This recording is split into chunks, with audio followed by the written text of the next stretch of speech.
J'ai mis ma vie en Jésus, il n'y a point de mal, car il est fidèle à ses promesses.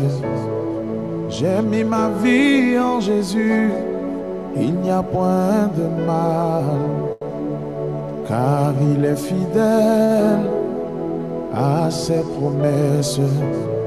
Mon foyer en Jésus, oh, il n'y a point de mal, car il est fidèle à ses promesses. Ma destinée en Jésus, il n'y a point de mal, car il est fidèle à ses promesses. J'ai mis ma vie en Jésus, oh, oh, oh.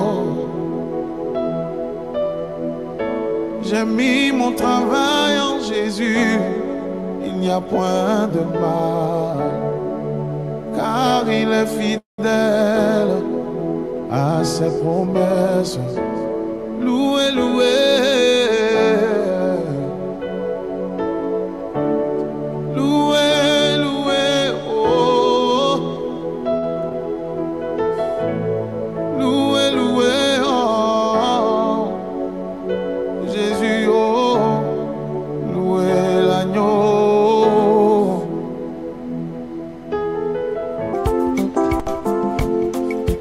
Kimia na moto nyonso petolama liboso na yawe nakoyebisa yo lelo tribunal ya Nzambe koya change bomoi na yo lelo boloko na Nzambe eleki makasi change bomoi na yo lelo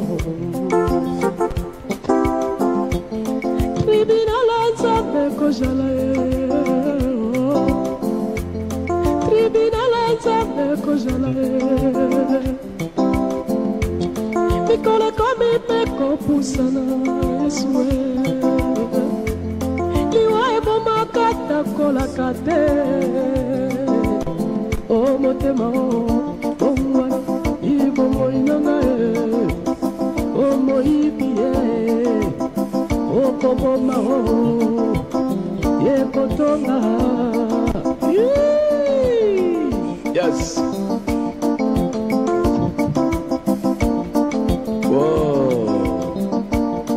Luka kimia na moto nyonso petolama liboso na yawe nakoyebisa yo lelo tribunal ya Nzambe koya change bomoi na yo lelo boloko na Nzambe eleki makala change bomoi na yo lelo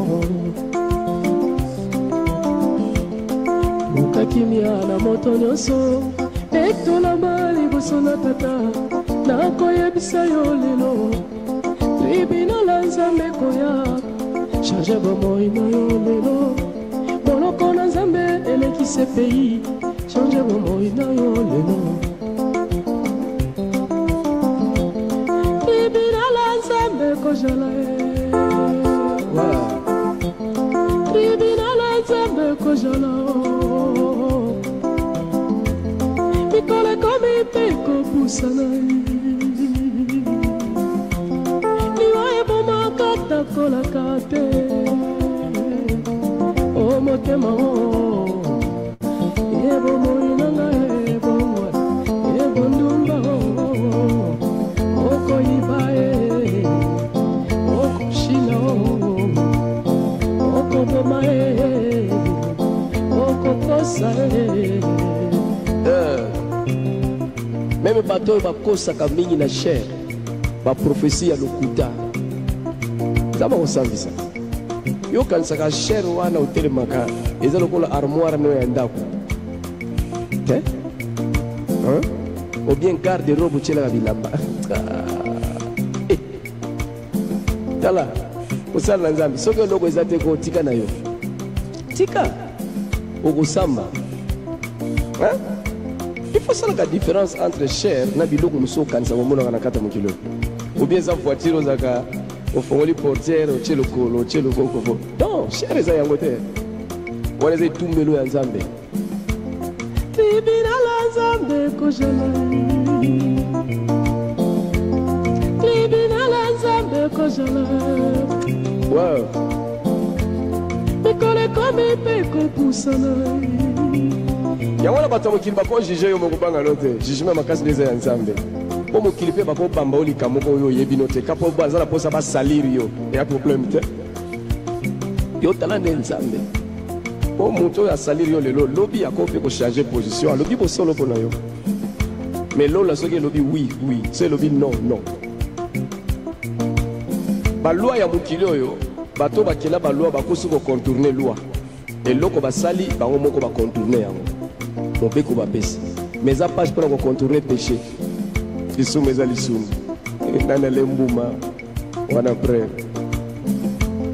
libina la nzambe kozala. Gloire à Dieu, restez jusqu'à la fin de ce programme. Cette émission, l'objectif de ce programme, c'est de propager la parole pure, la parole véritable de Dieu, la parole qui cible l'âme.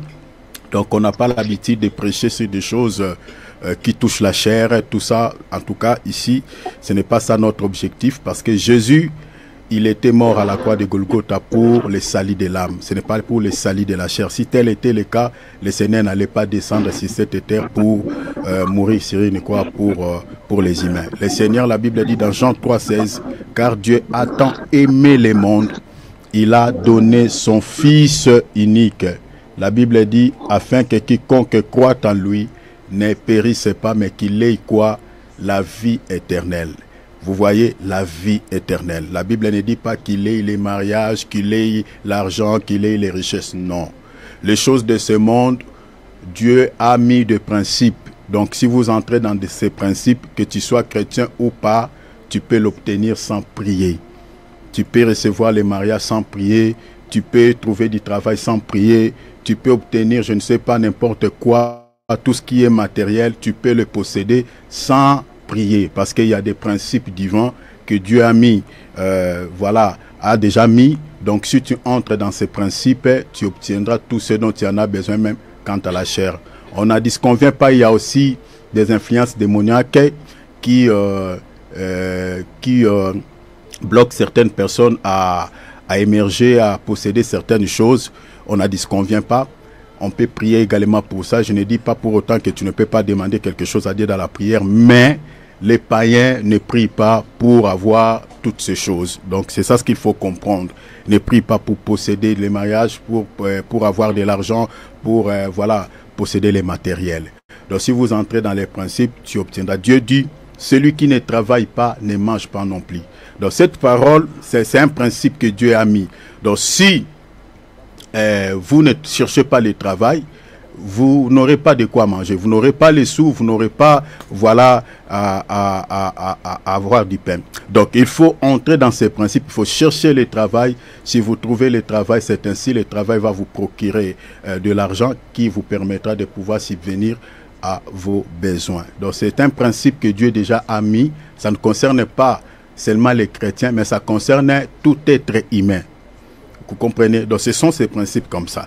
Alors, donc, nous ici, l'objectif c'est de cibler l'âme, le salut de l'âme. Parce que la Bible dit, cherchez premièrement le royaume et la justice. Vous comprenez? Donc la Bible nous recommande de chercher quoi? Le royaume et la justice. Mais à ce qui concerne les matériels, à ce qui concerne de l'argent, le Seigneur dit, et toutes ces choses vous seront données par-dessus. Est-ce que vous voyez? Le Seigneur ne dit pas il faut prier, il faut les chercher. Non, il vous sera accordé. C'est-à-dire, il y a des principes que Dieu a déjà mis. Donc si vous entrez dedans, vous allez obtenir. Mais à ce qui concerne les royaumes, le Seigneur dit il faut chercher.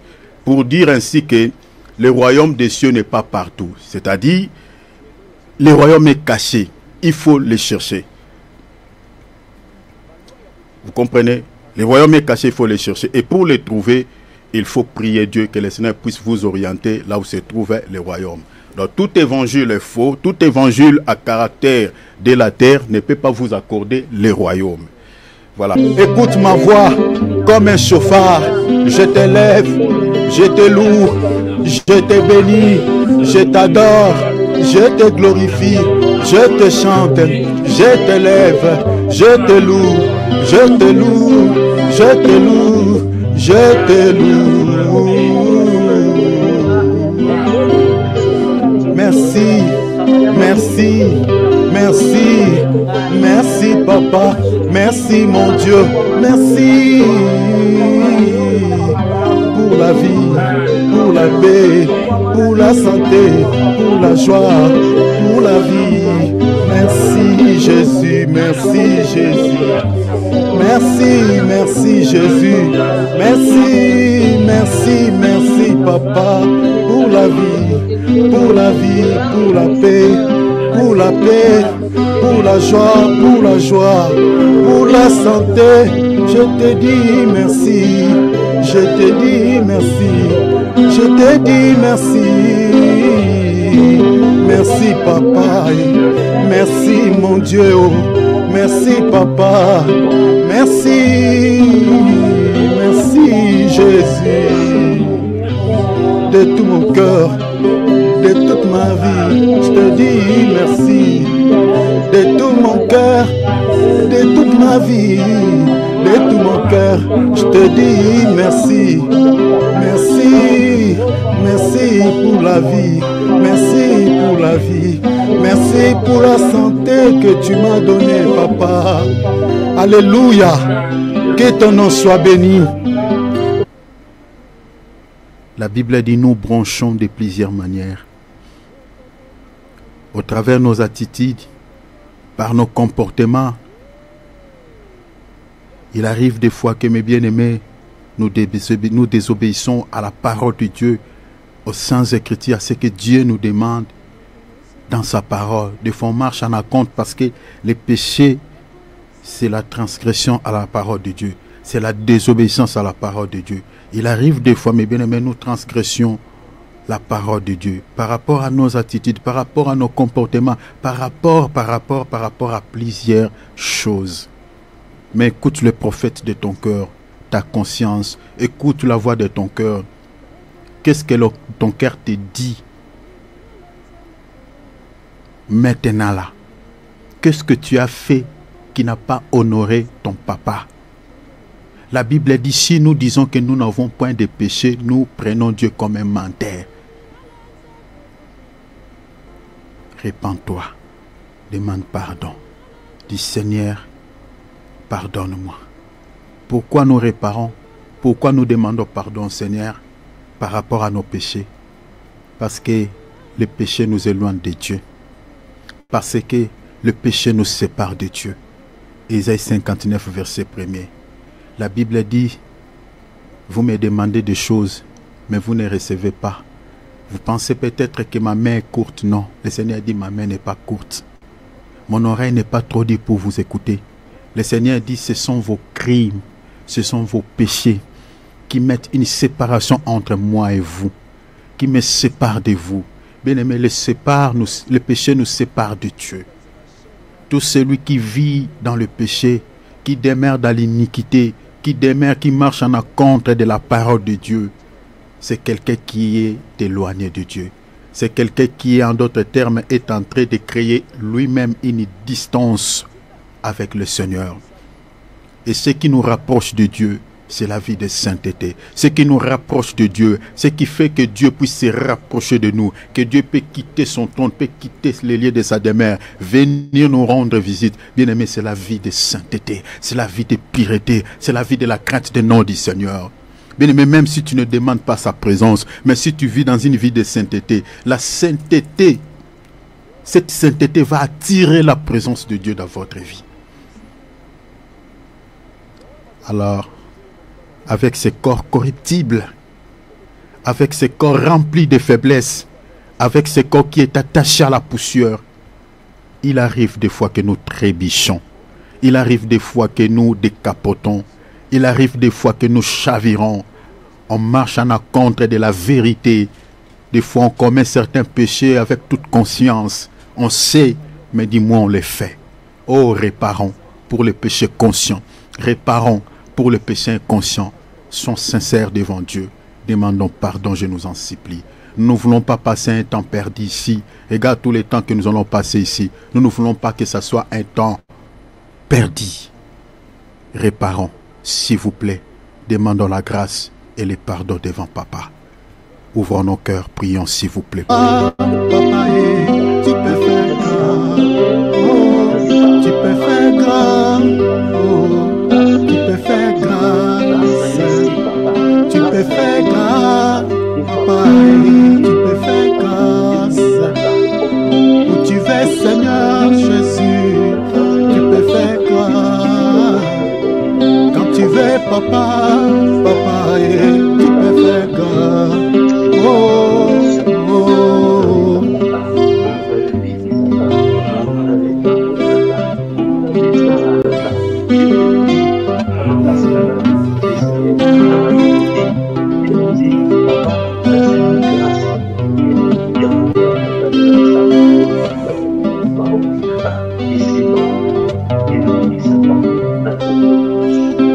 Tu peux faire grâce, Papa. Tu peux faire grâce. Tu peux faire grâce, Jésus. Tu peux faire grâce. Où tu veux, Papa, Papa, tu peux faire grâce. Quand tu veux, Seigneur Jésus, tu peux faire grâce. Où tu veux, Papa, tu peux faire grâce. Oh.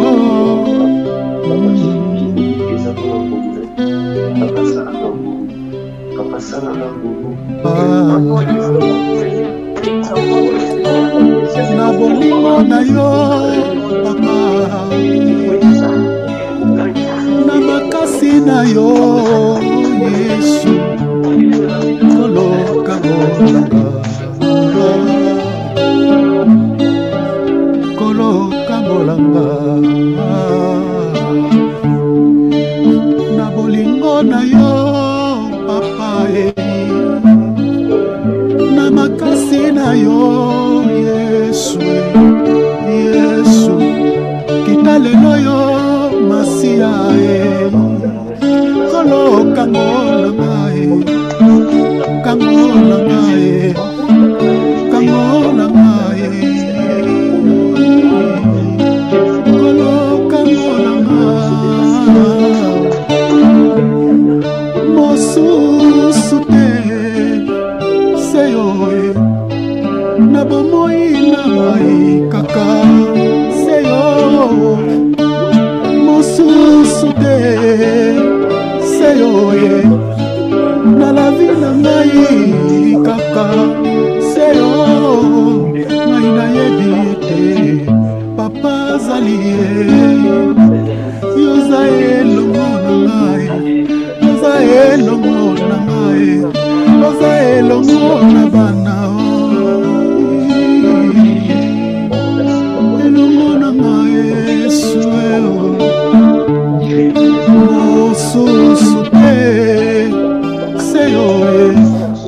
Na bomoi na ngai kaka seyo mosusu te seyo na la vie na ngai kaka seyo na yebi ete Papa zali ozali na ngai ozali Yesu na yebi ete Papa zali yonde mosulinga mosusu te seyo na bomoi na ngai kaka seyo mosusu te seyo na la vie na ngai kaka seyo na yebi ete Papa zali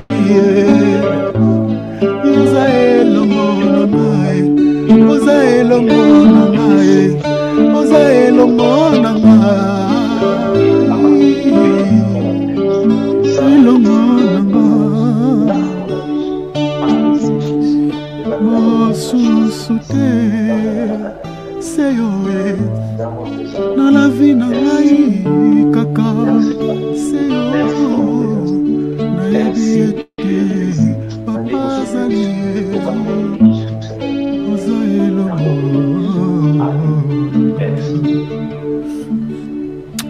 mettons ce moment que nous voulons écouter la parole entre les mains du Seigneur. Prions le Seigneur, donnons-lui gloire. Alléluia. Que le nom de notre Dieu, alléluia, soit béni. Que le nom de Jésus soit richement béni. Gloire à Dieu. Que le Seigneur vous bénisse, mes frères et sœurs, abondamment. Vraiment, je sens l'onction de Dieu, la présence de Dieu est là au milieu de nous. Merci pour votre présence. Merci pour votre fidélité à ce programme. Je sais que le Père se souviendra aussi de vous. Quand vous êtes fidèle à ce programme, le Seigneur ne manquera pas de vous faire du bien. Je sais qu'il y aura des grands témoignages au milieu de nous. Je le crois au nom de Jésus. Il y a des signes qui ne se trompent pas. Gloire à Dieu. Voilà, faisons comme d'hab. Gloire à Dieu. Donc, mettons nos micros en mode silencieux. Voilà, que le nom du Seigneur soit béni. Je vois, il y a des bien-aimés qui ont les problèmes de connexion. Je vois Maman Diane, je vois Maman Brigitte. Il y a des problèmes de connexion dans l'attente que la connexion revienne. Voilà, c'est déconnecté puis ça revient. Gloire à Dieu. Voilà, j'ai vu. Donc, vous avez eu un souci tout à l'heure. Voilà, ça répond. Donc, les bien-aimés sont menacés avec la connexion. La connexion les menace. Voilà. Bon, on va commencer. Je pense que ça va se ranger par la grâce de Dieu. Nous sommes en train de partager sur tout ce qu'il faut absolument savoir. Tout ce qu'il faut absolument savoir sur la véritable doctrine chrétienne. Point. Et sur les fausses doctrines qui détournent les croyants du salut. C'est ça notre grand thème. Il y aura des sous-thèmes. Je crois que tous les 23 grandes lignes exactement que je vous avais donné ici, ça sera chacune des grandes lignes, ça sera un sous-thème qu'on va partager ici. Donc je crois, Dieu voulant, déjà en ce mois de juillet, on va toucher déjà sur les grandes lignes que je vous avais données ici. Bien aimé, je suis en train de vous demander vraiment de tout mon cœur, suivez cet enseignement jusqu'à la fin. Surtout mes bien-aimés en Afrique, si vous n'avez pas des forfaits, cherchez comment vous pouvez trouver des forfaits pour suivre ces enseignements jusqu'à la fin. Parce que c'est lié à notre salut. Et puis, si vous comprenez ces choses, chers enfants de Dieu, vous n'aurez pas du mal à détecter une fausse doctrine ou un faux prophète. Donc, tu peux sauver même la vie de certaines personnes qui écoutent ces gens. Parce que les faux prophètes, ce ne sont pas des extraterrestres. Ce sont des gens normaux. En chair et en os comme nous. C'est ça, vous comprenez. Mais ce sont des gens qui ont réussi une mission de détourner les gens du droit chemin. Vous comprenez? De conduire les gens en enfer. Par quoi? Par les fausses doctrines. C'est comme les pharisiens. Les pharisiens étaient des gens qui vivaient avec les peuples. C'était des gens normaux qui, les peuples avaient l'habitude de côtoyer ces gens, de fréquenter les synagogues. C'était des gens normaux en chair et en os qui pouvaient aussi tomber malades, qui avaient des familles qui étaient malades, des gens normaux en un mot. Mais ces gens-là avaient reçu toute une mission de fermer aux hommes la porte du ciel. Vous comprenez? C'est ça ce que le Seigneur dit dans Matthieu 13. Lisez Matthieu 13, je crois. Lisez, vous descendez, commencez à partir du verset 1, tous les chapitres, il y a des belles choses là-bas. Le Seigneur dit, vous pharisiens, hypocrites que vous êtes, vous fermez aux hommes l'accès au ciel, et vous-même, vous n'avez pas pu entrer. Vous voyez? Vous n'y entrez pas. Donc, et même, ils étaient d'abord loin du salut, les pharisiens, vous voyez, parce que l'évangile, l'enseignement qu'ils donnaient, ne pouvait pas d'abord sauver leur propre vie, et ne pouvait pas sauver également la vie des gens qui les entendaient. C'est pour cela que vous remarquerez, l'apôtre Paul est en train de conseiller, je crois, à Timothée. Il dit à Timothée ou Tite, il dit, veille sur toi-même, veille également sur ton enseignement.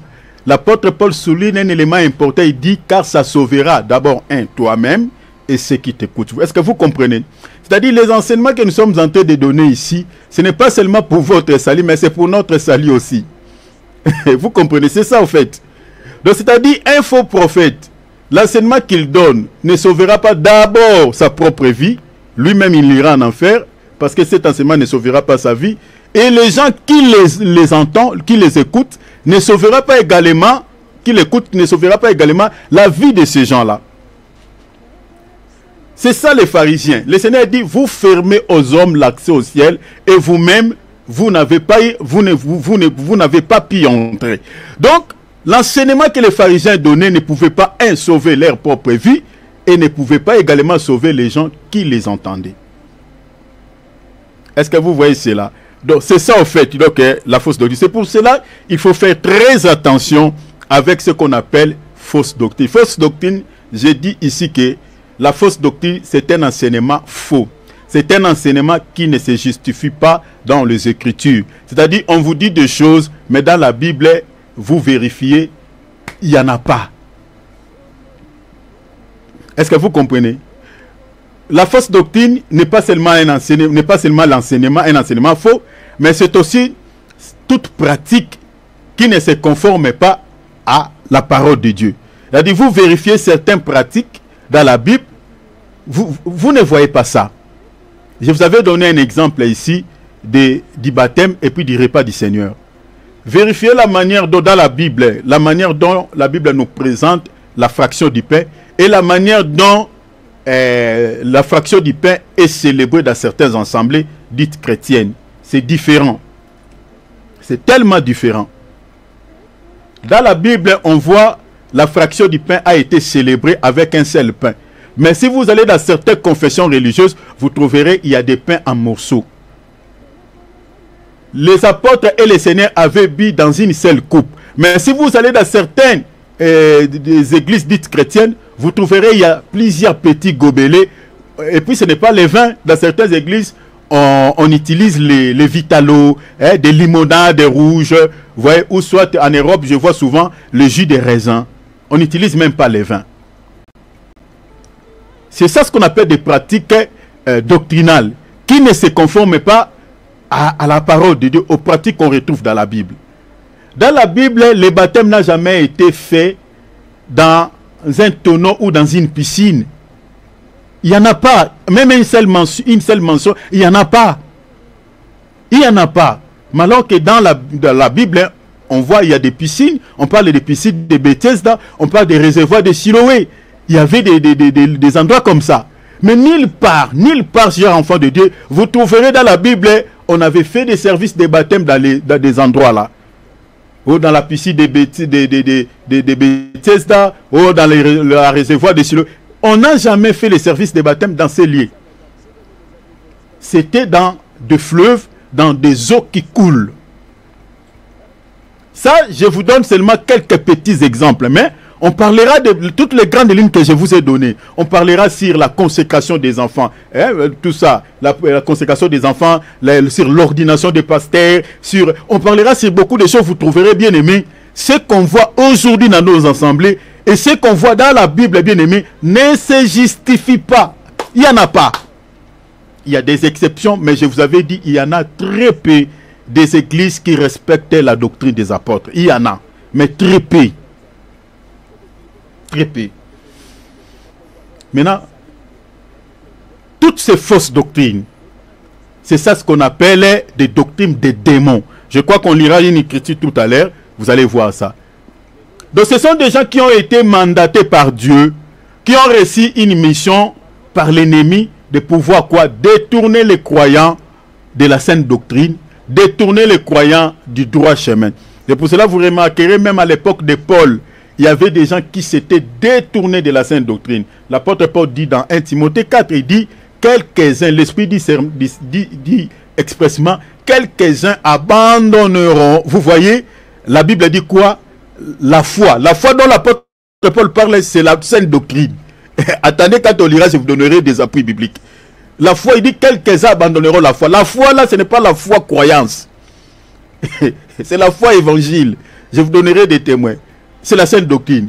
Et l'apôtre Paul lui dit, quelques-uns abandonneront, ce n'est pas tous, mais quelques-uns abandonneront la foi pour s'attacher à des doctrines des démons. Vous comprenez? Or, une fausse doctrine, c'est une doctrine des démons. Ça vient tout droit de l'enfer. Alors, attendez, quand on arrivera là, on touchera certains points. Alors, je nous avais dit un petit récapitulatif rapidement. Je nous avais dit ici, il y a deux grandes qualités. Bien-aimés, je vous en supplie, par les compassions de notre Père Céleste, du Seigneur Jésus-Christ, suivez-moi très bien. Ces enseignements est hyper important et indispensable pour notre salut commun. Retenez, mes bien-aimés, ces deux qualités que je vous avais dit qui authentifient un ministre fidèle attaché à la sainte doctrine. Ces deux qualités indispensables. Retenez ces deux qualités. La première qualité, je vous avais dit ici, pour reconnaître un véritable ministre de Dieu, fidèle, attaché à la sainte doctrine, et qu'il enseigne, vous comprenez, ou plutôt ou qu'il condamne le péché dans son message. Ça, c'est la première qualité qui authentifie un ministre de Dieu, un vrai ministre de Dieu. Donc, si vous ne voyez pas ces qualités à un ministre de Dieu qui vous annonce la parole, c'est-à-dire qui n'a pas l'habitude d'exposer les péchés dans son message, de dénoncer les péchés dans ses prédications, bien-aimés, il y a 90%, je vous avais dit ici, qu'il soit un faux prophète. Pourquoi je dis ainsi? Parce que dans la Bible, si les gens n'abandonnent pas leurs péchés, les gens iront en enfer. Parce que la seule clé qui accordera l'accès aux enfants de Dieu au ciel, c'est la sainteté. Est-ce que vous voyez cela? Parce que la Bible dit, heureux ceux qui ont le cœur pur, car ils verront Dieu. Le royaume des cieux est à eux. La Bible dit, sans la sanctification, personne ne verra Dieu. Est-ce que vous voyez? Donc le risque est que, si on ne martèle pas sur les péchés, les gens ne mènent pas une vie de sainteté, eh bien, les gens vivront confortablement dans les péchés, et puis les gens partiront en enfer.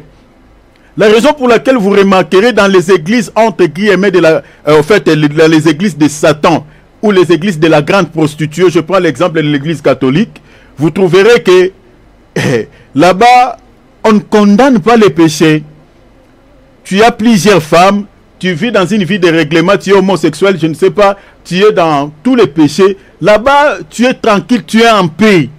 C'est pour ça que vous remarquerez même les Illuminati, des occultistes, des gens qui vivent dans une vie de péché en outrance, ils prient dans l'église de la grande prostituée.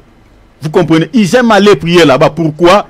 Parce que là-bas, la parole de Dieu, c'est comme un discours, et puis c'est tout. Un discours qu'on lit dans un papier, dans une feuille, et puis c'est tout. Il n'y a ni l'onction, il n'y a rien, il n'y a ni puisé, il n'y a rien. Vous voyez? Parce que ces gens-là savent quoi? Ils savent que tous ceux qui viennent prier là-bas, ils iront en enfer. Et même ils partiront en enfer. Et les gens qui prient là-bas, ils iront en enfer. Ils savent. Je vous dis au nom de Jésus, ils savent. Ils savent que les gens qui prient chez eux à l'église catholique, ils iront en enfer. Je sais qu'il y a des élits. Le Seigneur saura comment il va récupérer ces élits. Mais la majorité, bien aimés, ils iront en enfer. J'ai pris seulement l'exemple de cette église. Mais ce n'est pas seulement l'église catholique. Il y a aussi des églises dites de réveil. Surtout là-bas où n'en parlons pas. Parce que si vous lisez dans Apocalypse 17, la Bible nous parle que, la Bible dit que la grande prostituée, elle a aussi ses enfants. Et qui sont-ils ces enfants? Ce sont certaines églises dites de réveil qui marchent sur les traces de la grande prostituée, de cette église apostate. Surtout certaines églises SCCisme, les églises de Dieu, des assemblées de Dieu. Là-bas, c'est encore pire. C'est encore pire. La sainte doctrine n'est pas respectée dans ces assemblées-là. Et de telles vérités, il y a peu de chrétiens qui l'acceptent. Et ceux qui l'acceptent, ce sont des gens qui sont appelés au salut. Et ceux qui les rejettent, ce sont des gens, nous croyons, qui ne sont pas appelés au salut. Alors, la première qualité, je dis tantôt que pour reconnaître un vrai serviteur de Dieu, fidèle, attaché à la sainte doctrine, je dis, il condamne les péchés dans son message. C'est un serviteur de Dieu même s'il prêche sur un autre sujet. mais il va toujours faire un ricochet pour parler sur la crainte de notre Seigneur, parler un peu du péché. Vérifiez ce que je vous dis. Si vous connaissez un serviteur de Dieu qui craint Dieu vraiment, qui est un ministre authentique, vérifiez ses enseignements, vous remarquerez cela. Même s'il parle sur un autre sujet, vous allez remarquer qu'il pousse les enfants de Dieu à la crainte de notre Seigneur. C'est ça l'objectif de tout ministre. Ça c'est la qualité extraordinaire d'un vrai ministre de Dieu, mandaté par Dieu. Il condamne les péchés. Il expose les péchés. Vous comprenez? Il condamne les péchés. Il expose les péchés dans son message. Eh bien, si vous ne voyez pas ces qualités à un serviteur de Dieu, comprenez tout simplement que c'est un faux prophète, c'est un faux ministre. Et tout ce que vous pouvez faire, chers enfants de Dieu, prenez vos jambes à votre cou. Il faut fuir un tel ministre comme de la peste, comme le coronavirus, comme on fuyait le corona ici. Il ne faut même pas se rapprocher parce que c'est un danger de mort. Il conduit ton âme en enfer. Ça, c'était la première qualité pour reconnaître un vrai ministre de Dieu. Si vous remarquez, je dis, un ministre de Dieu qui n'a pas l'habitude de dénoncer les péchés dans ses prédications, de marteler sur les péchés, au fait, il ne pousse pas les enfants de Dieu à la crainte de notre Seigneur. Il n'a pas souvent cette habitude de parler sur la sainteté, la crainte de notre Seigneur, sur la repentance. Bien aimé, c'est un faux prophète. Je vous dis la vérité. Ne vous posez pas 2, 3, 4 raisons. C'est un faux prophète. C'est quelqu'un qui n'a jamais été mandaté par Dieu. Je vous avais donné l'exemple ici d'un ministre de Dieu authentique, Jean-Baptiste. Un grand prophète de Dieu. Il avait quel message? La repentance. La repentance, c'était ça son message. Jean-Baptiste ne changeait pas de sujet comme nous là, tout ça, 5 secrets de bonheur, 6 secrets de succès, tout ça, comment satisfaire son mari, comment satisfaire sa femme, nanani, nanana, machin, machin, comment devenir riche. Il n'avait pas, jamais. Jean-Baptiste n'avait qu'un seul message, la repentance et le royaume. Repentez-vous car le royaume des cieux est proche. C'était ça son message. Et c'était ce message qui avait fait la grandeur de Jean-Baptiste aux yeux de Dieu. C'était ce message qui avait fait sa grandeur aux yeux de Dieu. Jésus a témoigné au sujet de Jean-Baptiste. Jésus a dit de tous ceux qui sont nés des femmes, il n'y a pas de plus grand que Jean-Baptiste. Sa grandeur, c'était par rapport à quoi? Par rapport à son message, par rapport à sa mission, parce qu'il avait respecté sa mission.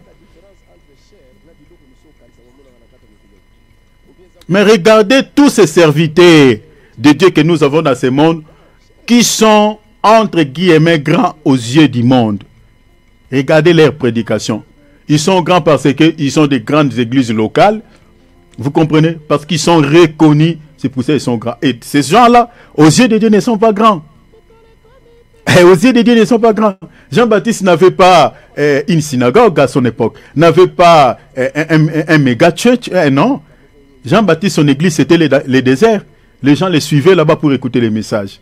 C'est pour ça que je vous avais dit ici que toutes ces grandes églises locales que vous voyez à travers le monde, faites-vous attention. Je vous avais dit que ces églises-là, à 70%, ce sont des églises de faux prophètes. Je vous dis devant les Seigneurs, à 70%, ce sont des églises de faux prophètes. La majorité. Parce que c'est la prophétie qui s'accomplisse. Jésus a dit quoi? Dans les derniers jours, le Seigneur a dit, les faux prophètes se lèveront et ils séduiront beaucoup de gens. C'est le Seigneur qui a dit ça. Ils ne séduiront pas peu, mais beaucoup de gens. Beaucoup de gens vont les suivre. Beaucoup de gens vont courir après eux. L'apôtre Pierre a répété la même chose. Même si vous lisez, je crois, dans 2 Pierre. Prends-moi mon frère Philippe. 2 Pierre, je crois, chapitre 3. L'apôtre Pierre a dit, par cupidité, la Bible dit qu'il y a plusieurs personnes vont s'écarter du droit chemin. Plusieurs vont suivre les faux prophètes. Vous comprenez? Par la voie de la cupidité. Donc, toutes les grandes églises que vous voyez, des méga-têtes, bien aimés, attention. Il y en a peu qui sont des églises du Seigneur. La majorité, ce sont des églises de faux prophètes. Lis-moi ça, mon frère Philippe, s'il te plaît. Dans 2 Pierre 3. Je crois 2 Pierre chapitre 2. Lisez 2 Pierre chapitre 2. Commencez à partir du verset 3. Vérifiez ça là-bas. 2 Pierre, je crois, chapitre 2e. Lis ça rapidement, s'il te plaît. Par cupidité, ils vous exploiteront au moyen de paroles trompeuses. Vous voyez, continuez. Eux que menacent depuis longtemps la condamnation et dont la ruine ne sommeille point. Continuez. Car si Dieu n'a pas épargné les anges tu peux t'arrêter là. péché, Tu peux t'arrêter là. Vous comprenez? Lis le verset D, pardon. Le verset D, voilà, c'est ça ce que je voulais. Le verset D. plusieurs les suivront dans leur dérèglement. Est-ce que vous voyez cela? La Bible ne dit pas paix. Donc Pierre répète ce que le Seigneur avait dit dans Matthieu chapitre 24, verset 11. Il dit, les faux prophètes s'élèveront. Ils séduiront beaucoup de gens. Jésus est parti, les apôtres sont restés. Ils ont répété ce que le Seigneur avait dit. Il dit, plusieurs suivront les faux prophètes dans leur dérèglement, c'est-à-dire dans leur égarement. Donc, quand, tu peux t'arrêter même là, mon frère. Donc, quand vous voyez les églises, la majorité des méga-churches, les églises qui haranguent des foules, qui ont plusieurs fidèles, attention, attention. La Bible dit que les faux prophètes gagneront beaucoup des âmes. C'est ça ce qui est dit dans la parole. Plusieurs. Bien, mais quand on lit la Bible, il faut veiller. Plusieurs le suivront dans leur égarement. Jésus avait dit, les apôtres les ont répété. Donc, c'est-à-dire, ça c'est parmi les signes que je vous donne. Dans la majorité des méga-churches, des églises que vous voyez, il y a plein de gens, plein du monde. Attention. Je dis attention, la majorité, ce sont des églises de faux prophètes. Je dis bien, à 70%, ce sont des églises de faux prophètes. 30% seulement des grandes églises, ce sont des églises du Seigneur. Je dis 30%. 30%. Et ce sont des églises, c'est le Seigneur qui les connaît. Physiquement comme ça, si vous n'avez pas la connaissance, vous n'allez pas savoir que ça c'est l'église du Seigneur. Mais je vous avais donné un signe majeur pour reconnaître un ministre de Dieu authentique ou une église véritable du Seigneur Jésus-Christ. Je vous avais dit que vérifiez les messages. C'est la raison pour laquelle je vous donne les qualités ici pour reconnaître un ministre de Dieu authentique. Vérifiez les messages. Parce que l'apôtre Paul a dit dans 1 Corinthiens chapitre 3 verset 10 à 11, l'apôtre Paul dit que Jésus est les fondements. Et les fondements. L'apôtre Paul dit, nous avons posé les fondements et personne d'autre ne peut poser un autre fondement que celui qui a été posé. L'apôtre Paul dit, à savoir Jésus-Christ. Donc Jésus-Christ attaque les fondements, c'est-à-dire c'est Jésus qui doit être au fait la star dans la prédication, qui doit être la star dans un enseignement ou dans une exhortation. Donc si vous voyez dans une prédication, Jésus-Christ n'est pas au cœur du message. Du début de la prédication de l'homme de Dieu jusqu'à la fin de son message, vous ne voyez pas Jésus au fait au centre de ce message. Bien aimé, attention, c'est ça ce qu'on appelle fausse doctrine. Parce que quand on parle de la sainte doctrine, il est question du Seigneur Jésus-Christ. Je vous avais donné beaucoup d'exemples ici. Si vous lisez même dans Acte 28, on avait lu ici, Paul, il avait organisé un entretien avec des Juifs. La Bible dit, il a touché la loi, il a touché les prophètes pour parler à ce qui concerne le royaume. Mais la Bible dit, son objectif, c'est de présenter aux gens le Seigneur Jésus-Christ. Vous comprenez? Donc, les apôtres, c'était ça. Même dans 1 Corinthiens chapitre 2, verset 1 à 3, l'apôtre Paul dit, depuis que je suis venu vers vous, je n'ai pas eu d'autres intentions de vous parler autre chose si ce n'est que Jésus-Christ est crucifié, point barre. Donc, c'est-à-dire, dans une prédication, c'est Jésus qui doit être le centre. En fait, les fondements, ou, comme on dit, donc les socles du message. Mais vérifiez certains enseignements, vous allez voir, bien aimé, du début de la prédication jusqu'à la fin. Jésus n'est pas au centre de ces messages. Et si Christ n'est pas au centre d'une prédication, c'est-à-dire qu'il n'y a pas la vie dans cet enseignement. Parce que la vie, c'est Jésus. Si Jésus n'est pas le fondement d'un enseignement, dans un enseignement, Jésus n'est pas le fondement dans une prédication, c'est-à-dire cet enseignement-là, ça ressemble au discours de ce monde. Il n'y a pas la vie. C'est ça ce qu'on appelle la fausse doctrine. Alors, la qualité d'un vrai ministre de Dieu, je vous ai dit que c'est qu'il condamne les péchés dans son message, dans sa prédication. Retenez ça. Et si vous remarquez, je répète encore, un serviteur de Dieu qui n'a pas souvent l'habitude de dénoncer les péchés dans son message, dans ses prédications, bien aimés, c'est fort possible qu'il soit un faux prophète. Ne vous posez pas 2, 3, 4 questions, c'est fort possible qu'il soit un faux prophète. Alors, vérifiez, comme je vous avais dit, tous les enseignements des apôtres. Vérifiez tous leurs messages. Vous allez remarquer que les apôtres condamnaient les péchés dans leurs messages. Ils condamnaient le mal. Ils dénonçaient les péchés. Notez ces écritures, je crois que vous l'avez déjà, mais notez ces passages. Lisez par exemple Jacques chapitre 4 verset 8 à 10. Lisez Jacques chapitre 4 verset 8 à 10. Notez également Galates 5, 19 à 21. Galates 5, 19 à 21. Notez l'épître de 1 Jean chapitre 1 verset 19. L'épître de 1 Jean, pas 1 Jean de l'évangile, mais l'épître, parce que souvent les gens confondent ces deux passages. L'épître de 1 Jean chapitre 1 verset 9. Notez l'épître aux Éphésiens chapitre 4 verset 17. 4 verset 17. Et puis, je crois, j'avais mal noté quelque chose ici, mais bon, notez verset 17. Et puis, notez Tite chapitre 2 verset 1, verset 14, 2 verset 14. Et puis, notez également Hébreux 10, 22. Hébreux 10, 22. Et puis, 1 Pierre chapitre 1er, verset 14 à 22.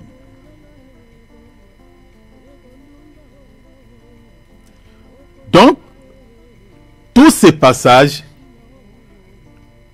méditez cela à la maison, lisez cela minutieusement, religieusement, depuis chez vous, vous remarquerez que les apôtres dénonçaient les péchés, condamnaient les péchés, exposaient les péchés dans leurs enseignements. Leurs objectifs, c'est que les gens abandonnent les péchés, les gens mènent une vie qui honore Dieu, une vie de sainteté. Alors, la deuxième qualité que je nous avais donnée ici, pour reconnaître ou qui nous permettent de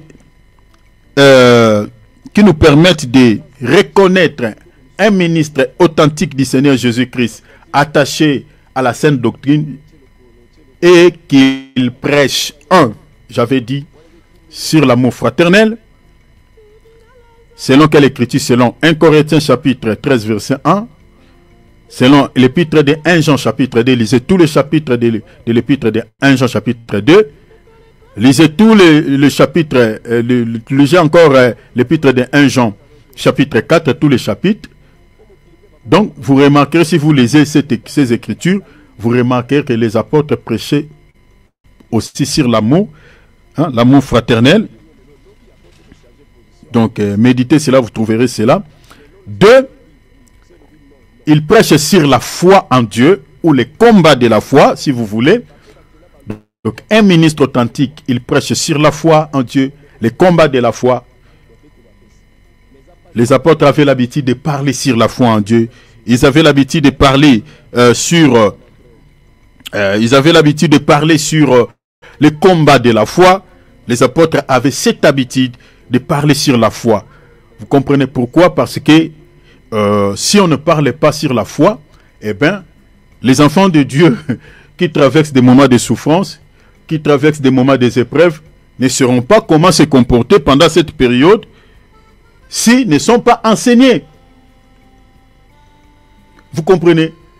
S'ils ne sont pas enseignés. C'est pour cela que vous remarquerez, si vous lisez par exemple dans Actes, je vous donne un seul exemple, dans Actes chapitre 14, Acte 14, verset 22, je crois, l'apôtre Paul était en train de fortifier les disciples, la Bible dit, en leur disant, il faut persévérer dans la foi, car c'est par beaucoup de tribulations qui nous font entrer dans le royaume des cieux. Vous voyez, donc l'exhortation de l'apôtre Paul était liée à la foi par rapport à quoi? Par rapport aux épreuves que les enfants de Dieu devaient traverser. Parce que c'est un passage obligé, comme je nous avais enseigné ici. C'est un passage obligé. Maintenant, si on ne prépare pas les enfants de Dieu par rapport aux épreuves de la vie chrétienne, on ne parle pas sur la foi, comment garder la foi, hein? Parce que regardez même l'église de Smyrne, Jésus, lorsqu'il est venu, il est venu donner un message à cette église. Le Seigneur il a remarqué que cette église traversait beaucoup de moments difficiles, beaucoup de souffrances. Le Seigneur est en train de réconforter cette église à garder la foi, à ne pas céder. Vous comprenez l'église de Smyrne. Je suis dans Apocalypse chapitre 2 verset 10. Le Seigneur dit à l'église de Smyrne de garder la foi, de rester fidèle à Dieu jusqu'à la mort. Est-ce que vous voyez cela? Donc si on ne parle pas de la foi, les enfants de Dieu ne sauront pas comment se comporter au moment des épreuves. Donc les apôtres parlaient sur la foi. Donc ça c'est aussi une des qualités qui nous aide à reconnaître un ministre de Dieu authentique, fidèle, attaché à la sainte doctrine. Il prêche sur la foi en Dieu ou sur le combat de la foi. Selon quelle écriture? Selon Actes 20, 20, 21, notez, Actes 20, 20, 21, selon Hébreux chapitre 11, verset 6. Je crois que vous avez ces passages. Selon Romains chapitre 10, verset 17. Selon encore quel enseignement? Notez, troisième élément, il parle aussi sur la sainteté. Hein, sur la sainteté ou la sanctification si vous voulez. Selon quelle écriture? Selon 1 Pierre chapitre 1, verset 14 à 16. Selon Romains chapitre 12, verset 1 à 2. Et quatrièmement, il prêche également sur la repentance envers Dieu. Selon Matthieu 3, 3, selon Matthieu 4, 17, selon Actes 2, 38, selon Actes 3, 19, selon Actes 20, 20, 21. Sur la repentance envers Dieu. Si vous remarquez un ministre de Dieu qui n'a pas l'habitude de parler sur la repentance envers Dieu, eh bien, comprenez tout simplement qu'il peut être un faux prophète. Et cinquièmement, il prêche sur le royaume des cieux et, comme je vous avais dit, d'autres sujets essentiels liés au salut. Parce que la liste est non exhaustive, je ne peux pas mettre tout. C'est-à-dire, il peut prêcher également sur l'eschatologie, hein, sur les événements futurs. Il peut prêcher également sur l'enlèvement. Est-ce que vous voyez? Ces enseignements, ce sont des enseignements qui sont liés à notre salut. Il peut parler également sur les jugements éternels, sur l'enfer. Est-ce que vous comprenez? Sur le paradis. Ce sont ces enseignements qui sont liés au salut. Alors, si vous remarquez un serviteur de Dieu qui n'a pas l'habitude de prêcher ces arts d'enseignement, bien aimé, je vous dis devant le Seigneur, c'est un faux ministre de Dieu, c'est un envoyé du diable. Je vous dis devant le Seigneur, ces enseignements ici que nous venons de lire ici, j'ai parlé de l'amour fraternel, la foi en Dieu, la sainteté, la repentance envers Dieu, le royaume des cieux et d'autres sujets qui sont liés au salut, d'autres sujets essentiels qui sont liés au salut. Si vous ne remarquez pas un serviteur de Dieu, vous remarquez un serviteur de Dieu qui n'a pas l'habitude de prêcher ce genre d'enseignement, cher enfant de Dieu, c'est fort possible qu'il soit un faux prophète. Alors, lisons Tite chapitre 2, verset 1 à 10. On va aller rapide parce que je fais Tite chapitre 2, verset 1er à 10. Je suis en train de faire récapitulatif rapidement. Hein? Donc, je serai rapide parce que je vais toucher d'autres points que je n'ai pas encore parlé. Je compte finir avec cette introduction. Je crois la semaine prochaine par la grâce de Dieu. Et puis, je vais commencer à parler sur chacune des grandes lignes. Alors, lisez-moi s'il te plaît, mon bien-aimé Philippe, titre rapidement, chapitre 2, verset 1er à 10. Rapidement, mon frère, allons-y, mon frère. Pour toi, dis les choses qui sont conformes à la saine doctrine. L'apôtre Paul est en train d'exhorter son fils dans la foi, Tite. Il dit, pour toi, dis les choses. Dis les choses qui sont conformes à la saine doctrine, c'est-à-dire aux enseignements purs. Dis que les vieillards doivent être sobres, Remplacez les vieillards ici aux chrétiens tout court. Parce que ce que l'apôtre Paul est en train de dire à Tite ici, de dire aux vieillards, les vieillards ici étaient les enfants de Dieu, étaient des chrétiens. Et cet enseignement, aujourd'hui, nous concerne. Tout ce que l'apôtre Paul a dit ici, ça nous concerne aujourd'hui. Ça nous concerne. Donc ne vous limitez pas seulement que, bon, ça, l'apôtre Paul s'adressait aux vieillards. Non. Tout ce qui est dit ici, ça nous concerne aujourd'hui. Donc les vieillards ici, ce sont les chrétiens, les enfants de Dieu, que l'apôtre Paul était en train de dire à Tite de leur donner ses recommandations d'après la sainte doctrine. De leur enseigner ainsi d'après la sainte doctrine. De remplacer ces vieillards ici par toi, mon frère, par toi, ma soeur. Parce que tous les éléments qui sont cités ici, ce sont les éléments de l'ancienne doctrine. Donc un chrétien qui ne se conforme pas à tout ce qui est dit ici, bien aimé, il n'a pas les salis. Il n'a pas les salis. Il dit aux vieillards, qu'il leur dise quoi? La Bible dit d'être quoi? D'être sobre. D'être droit. Retenez cela. Il dit d'être droit. Donc vous comprenez que ça ne concernait pas seulement les vieillards. Ça nous concerne aussi nous les chrétiens. Nous aussi les jeunes. Ça concerne tout le monde. Tous les enfants de Dieu. Même les hommes de Dieu. Parce que si vous n'êtes pas sobre, vous n'êtes pas droit, bien aimé, dans les combats spirituels, vous allez échouer. Un chrétien qui n'est pas droit, un chrétien qui n'est pas clair, qui a des zones d'ombre dans sa vie, qui vit une vie chrétienne de double vitesse, qui n'est pas correcte, qui n'est pas honnête, parce que l'apôtre Paul a parlé de l'honnêteté. Dans les combats spirituels, il échouera. Parce que si vous lisez dans l'épître de 1 Pierre chapitre 5 verset 8, l'apôtre Pierre dit « Soyez sobre ». Il répète l'apôtre Paul. Est-ce que vous voyez? Pourquoi l'apôtre Pierre nous dit d'être sobre, d'être droit? Il dit « Parce que votre adversaire », l'apôtre Pierre dit quoi? Les diables rôdent comme un lion rugissant, cherchant qui il dévorera. Donc un chrétien qui n'est pas droit ne peut pas résister à Satan. Ne pourra pas. Si tu as une vie d'amalgame, des fois tu es avec le Seigneur, des fois tu es avec le monde, des fois tu es dans les ténèbres, des fois tu es dans la lumière, bien aimé, dans les combats spirituels tu échoueras. Voilà pourquoi l'apôtre Pierre recommande aux chrétiens d'être droit, d'être sobre. Vous voyez comment les apôtres prêchaient la même chose. Tout à l'heure, on a lu Paul, non? Il dit à Timothée, à Tite, dit aux vieillards, c'est-à-dire dit aux chrétiens d'être sobres. L'apôtre Paul, dans une autre église, il a enseigné la même chose. Il recommande aux chrétiens d'être sobres. Et puis pourquoi l'apôtre Paul le disait et parlait ainsi? Parce qu'il dit votre adversaire, c'est le diable. C'est-à-dire si vous n'êtes pas droit, vous ne pouvez pas se tenir devant cette entité. Vous ne pouvez pas.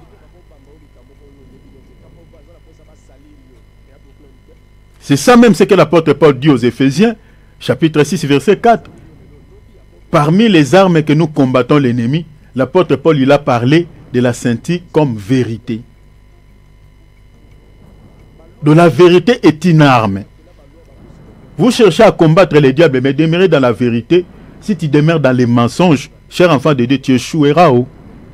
Aujourd'hui, nous avons des chrétiens menteurs, des chrétiens escrocs. Des chrétiens qui ne sont pas honnêtes, qui ne se tiennent pas dans la vérité, qui ne sont pas honnêtes, qui ne sont pas droits. Mais dans les combats spirituels, vous ne pouvez pas résister à Satan. Parce que l'enseignement de l'apôtre Pierre, c'est ça. Il dit, soyez sobre, votre adversaire, c'est le diable. Résistez-lui avec une foi ferme.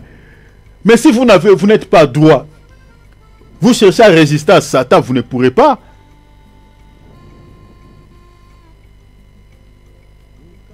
La sobriété, ça fait partie des enseignements de la sainte doctrine. Mais posez-vous la question, pourquoi les hommes de Dieu que nous avons aujourd'hui ne répètent pas, n'enseignent pas comme l'apôtre Paul enseigne ici à Tite?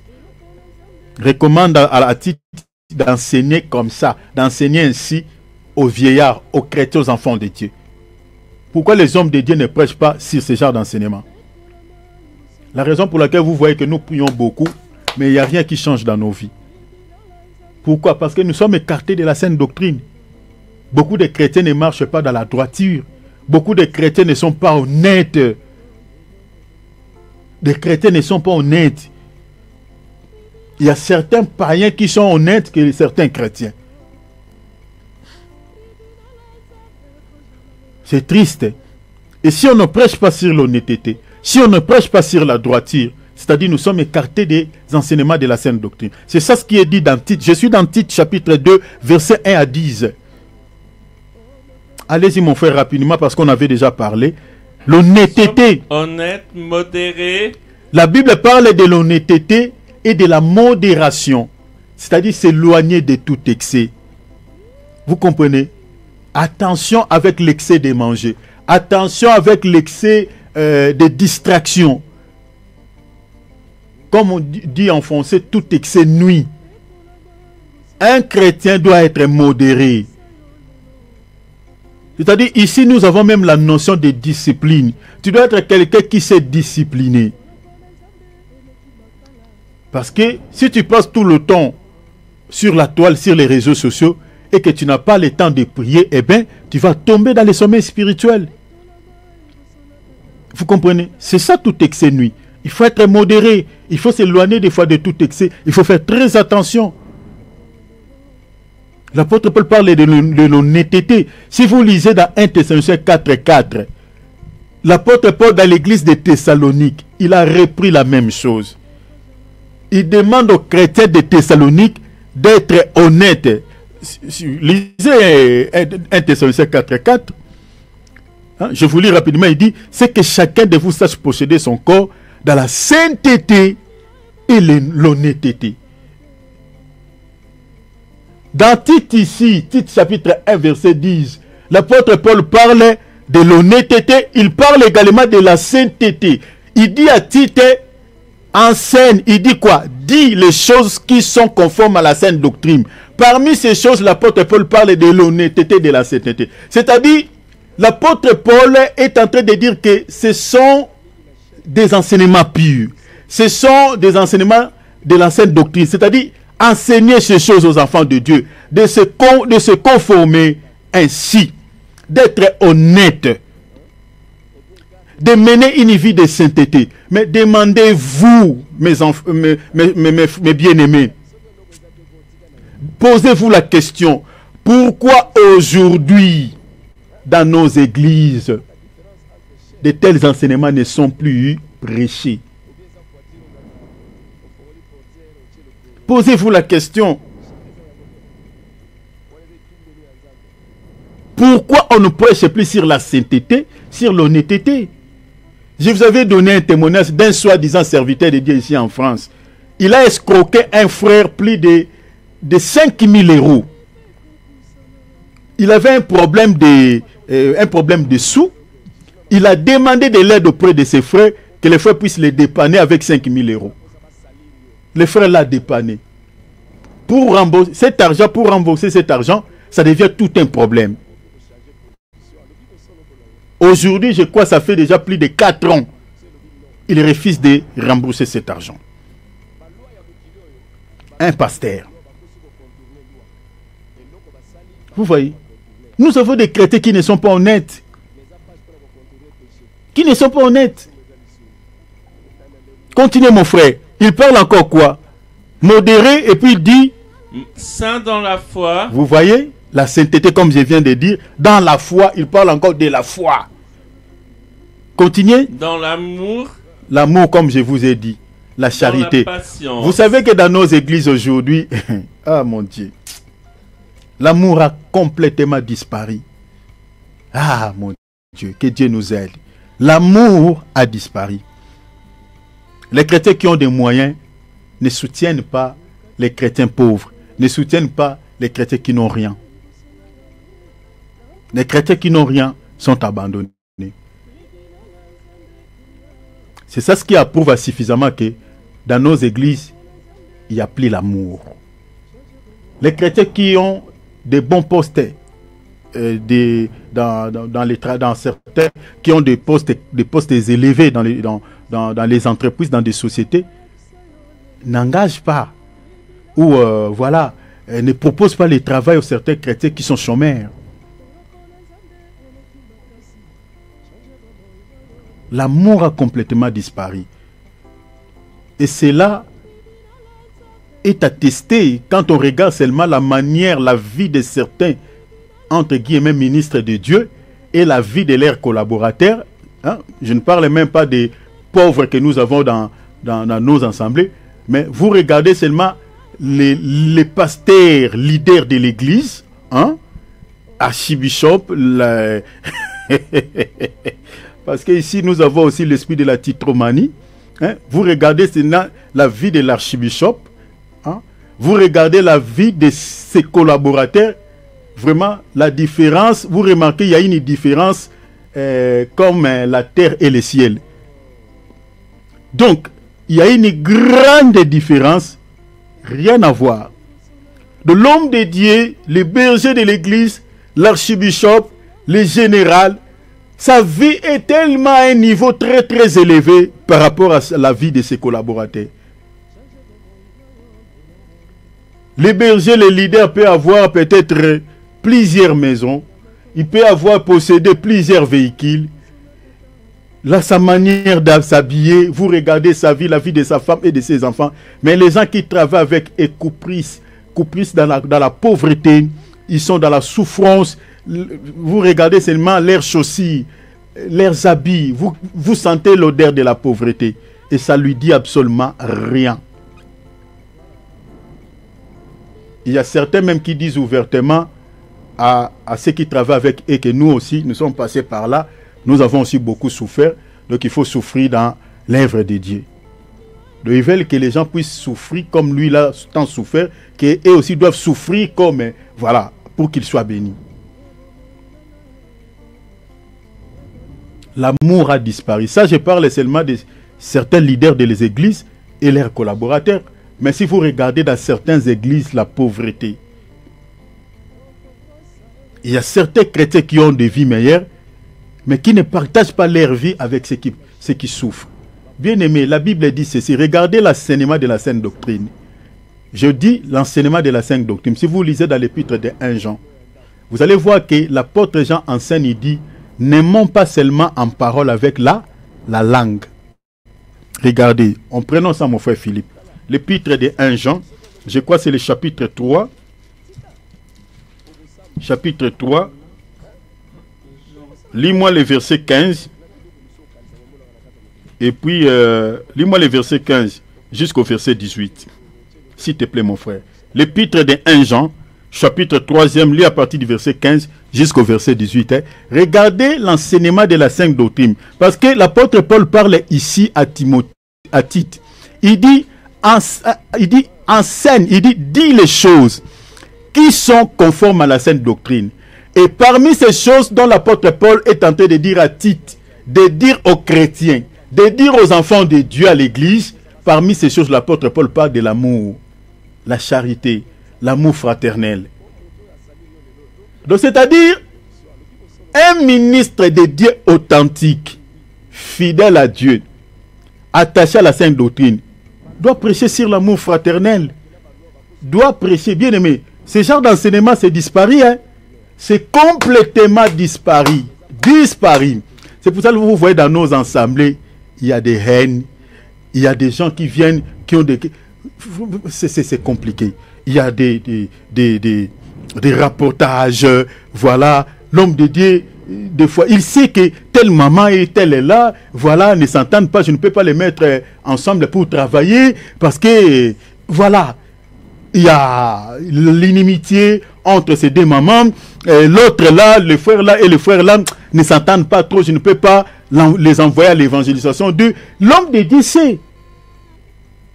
Mais dans une telle église, bien aimé, l'Esprit de Dieu n'agira jamais, jamais.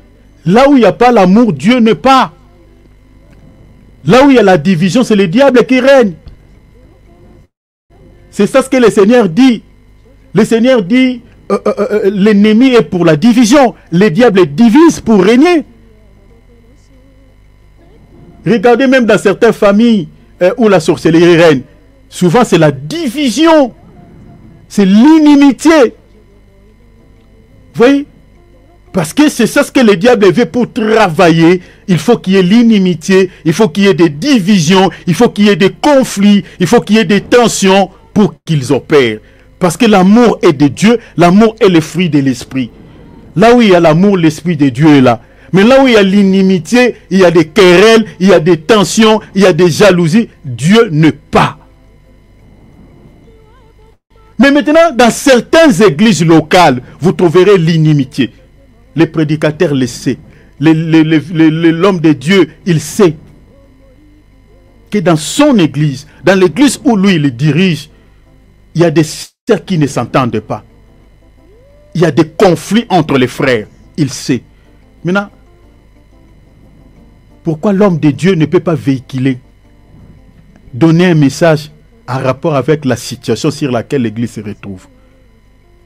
Si tu vas donner un message, ces gens-là, ils sauront que tu es en train de parler, de donner un message en rapport avec ce qui est dans l'église. Donc tu es en train de leur indexer, de leur pointer le doigt. Parce qu'il y a certaines personnes qui disent comme ça que l'homme de Dieu aujourd'hui, il a parlé de moi. Oui, ils sauront que tu parles d'eux. Mais c'est ça le rôle de tout serviteur de Dieu. Tu ne peux pas laisser une mauvaise plante pousser à l'église, continuer à pousser à l'église. Il faut les couper. Le Seigneur dit, errez les serviteurs qui donnent la nourriture au temps convenable. Les apôtres donnaient des enseignements en rapport avec la situation, les situations, si vous voulez, sur lesquelles l'église s'est retrouvée. Mais il y a certains serviteurs de Dieu, ils voient, ils savent que dans mon église, telle maman et l'autre là ne s'entendent pas. Ils sont en l'inimitié. Les frères là et l'autre frère là, il y a les tensions entre les frères. Mais l'homme de Dieu ne veut pas donner un message en rapport avec cette situation pour que l'amour de Dieu règne. Il a peur que non, si je donne un tel message, voilà, ils me diront que non, tu as parlé de nous au message. Ça, ce n'est pas une prédication. Ça, voilà, ils vont fuir l'église. Bien aimé, parlez, s'ils fuiront, ils fuient. Et qu'ils fuient. Sois un ministre authentique. Prêchez la vérité. Et nous prêchons pour qui? Et nous prêchons pour eux. Et quand on voit une maladie, on va donner un médicament en rapport avec cette maladie. S'ils vont te dire après que non, l'homme de Dieu, parce que je t'avais parlé de ma situation, c'est pour cela que tu as parlé tout ça après. Oui, j'ai parlé parce que tu n'es pas le seul à se comporter comme ça. Il y a peut-être d'autres à l'église qui ont aussi de tels problèmes. Et mon rôle, c'est de donner un médicament en rapport avec la maladie que souffrent mes enfants. Donc si tu n'es pas d'accord avec moi, donc tu es libre. Tu peux aller là où il y a des prédicateurs qui vous caressent au sens du poil. L'amour a disparu. L'amour n'existe. En fait, a complètement disparu de nos églises. Là où il y avait l'amour, c'est la haine. Dans certains, je vous parle des choses en guise de cause. Hein. Je connais pas mal des églises où vous trouverez, il y a ces choses. Hein. Ici en Genève, je connais. En France, je connais. Commençons par l'homme de Dieu. Vous sentez la haine. L'homme de Dieu qui a un cœur gris. Ah, mais c'est compliqué. Lis-moi ce passage, mon frère Philippe, s'il te plaît. Quiconque est son frère est un meurtrier. Vous voyez, hein? Toi, tu aimes détester les gens. Tu es comparable à un assassin. Tu détestes cette personne parce qu'il t'a fait quoi? Vous savez, aujourd'hui, il y a des gens qui détestent les gens gratuitement. Tu peux te poser 10 000 questions. Tu dis, pourquoi il ne m'aime pas? Pourquoi il me déteste? Et tu n'auras pas de réponse. Tu n'auras pas de réponse. Aujourd'hui, c'est quelque chose, c'est une réalité. Dans les milieux chrétiens, dans le monde, je ne parle pas, je parle dans les milieux chrétiens. Entre guillemets, les soi-disant chrétiens. Vous voyez quelqu'un qui te déteste gratuitement. Tu cherches à parler avec lui. Tu cherches à avoir des conversations avec lui. Mais il te repousse loin de lui. Il te montre comme ça que je t'aime pas. souvent je dis, ça me fait rire. Souvent je dis, bien aimé, si tu vois quelqu'un te déteste gratuitement, tu sens vraiment que tu te rapproches, tu cherches à se rapprocher de cette personne, mais tu sens que la personne ne t'aime pas. Ne forcez pas l'amour, sinon tu vas mourir. Ne forcez pas, ne force pas. Ma sœur, mon frère, si tu vis avec quelqu'un que tu sens ou tu remarques qu'il ne t'aime pas, éloigne-toi. Éloigne-toi. Parce que si tu cherches à se rapprocher de lui, parce que tu ne connais pas pourquoi il t'aime pas, pourquoi il te déteste, peut-être elle est sorcière. Je vous dis la vérité. Parce que c'est ça le comportement des sorciers. C'est ça le comportement. Posez-vous la question, pourquoi Caïn avait nourri son cœur de la jalousie contre son frère? Parce que son frère l'avait fait quoi? Rien du tout. Si vous lisez la Bible, Abel n'avait rien volé de ce qui était à Caïn. Abel n'avait pas posé quelque chose de mal à Caïn. Lisez la Bible. Mais Caïn a nourri son cœur de la haine. Caïn a nourri son cœur de la jalousie contre son... Je parle bien de son propre frère. À ce temps-là, déjà, mes bien-aimés, ils n'étaient que deux. Il devait vivre en amour comme pas possible. Mais Caïn, son cœur était autre. Son regard était autre envers son frère. Vous savez, dans nos familles biologiques, nous avons aussi des sœurs Caïn, nous avons aussi des frères Caïn. Dans nos familles biologiques là. Et au-delà de nos familles, même dans les quartiers. Si vous remarquez quelqu'un qui te déteste, cher enfant de Dieu, ne force pas de s'attacher à lui. Sinon tu vas mourir.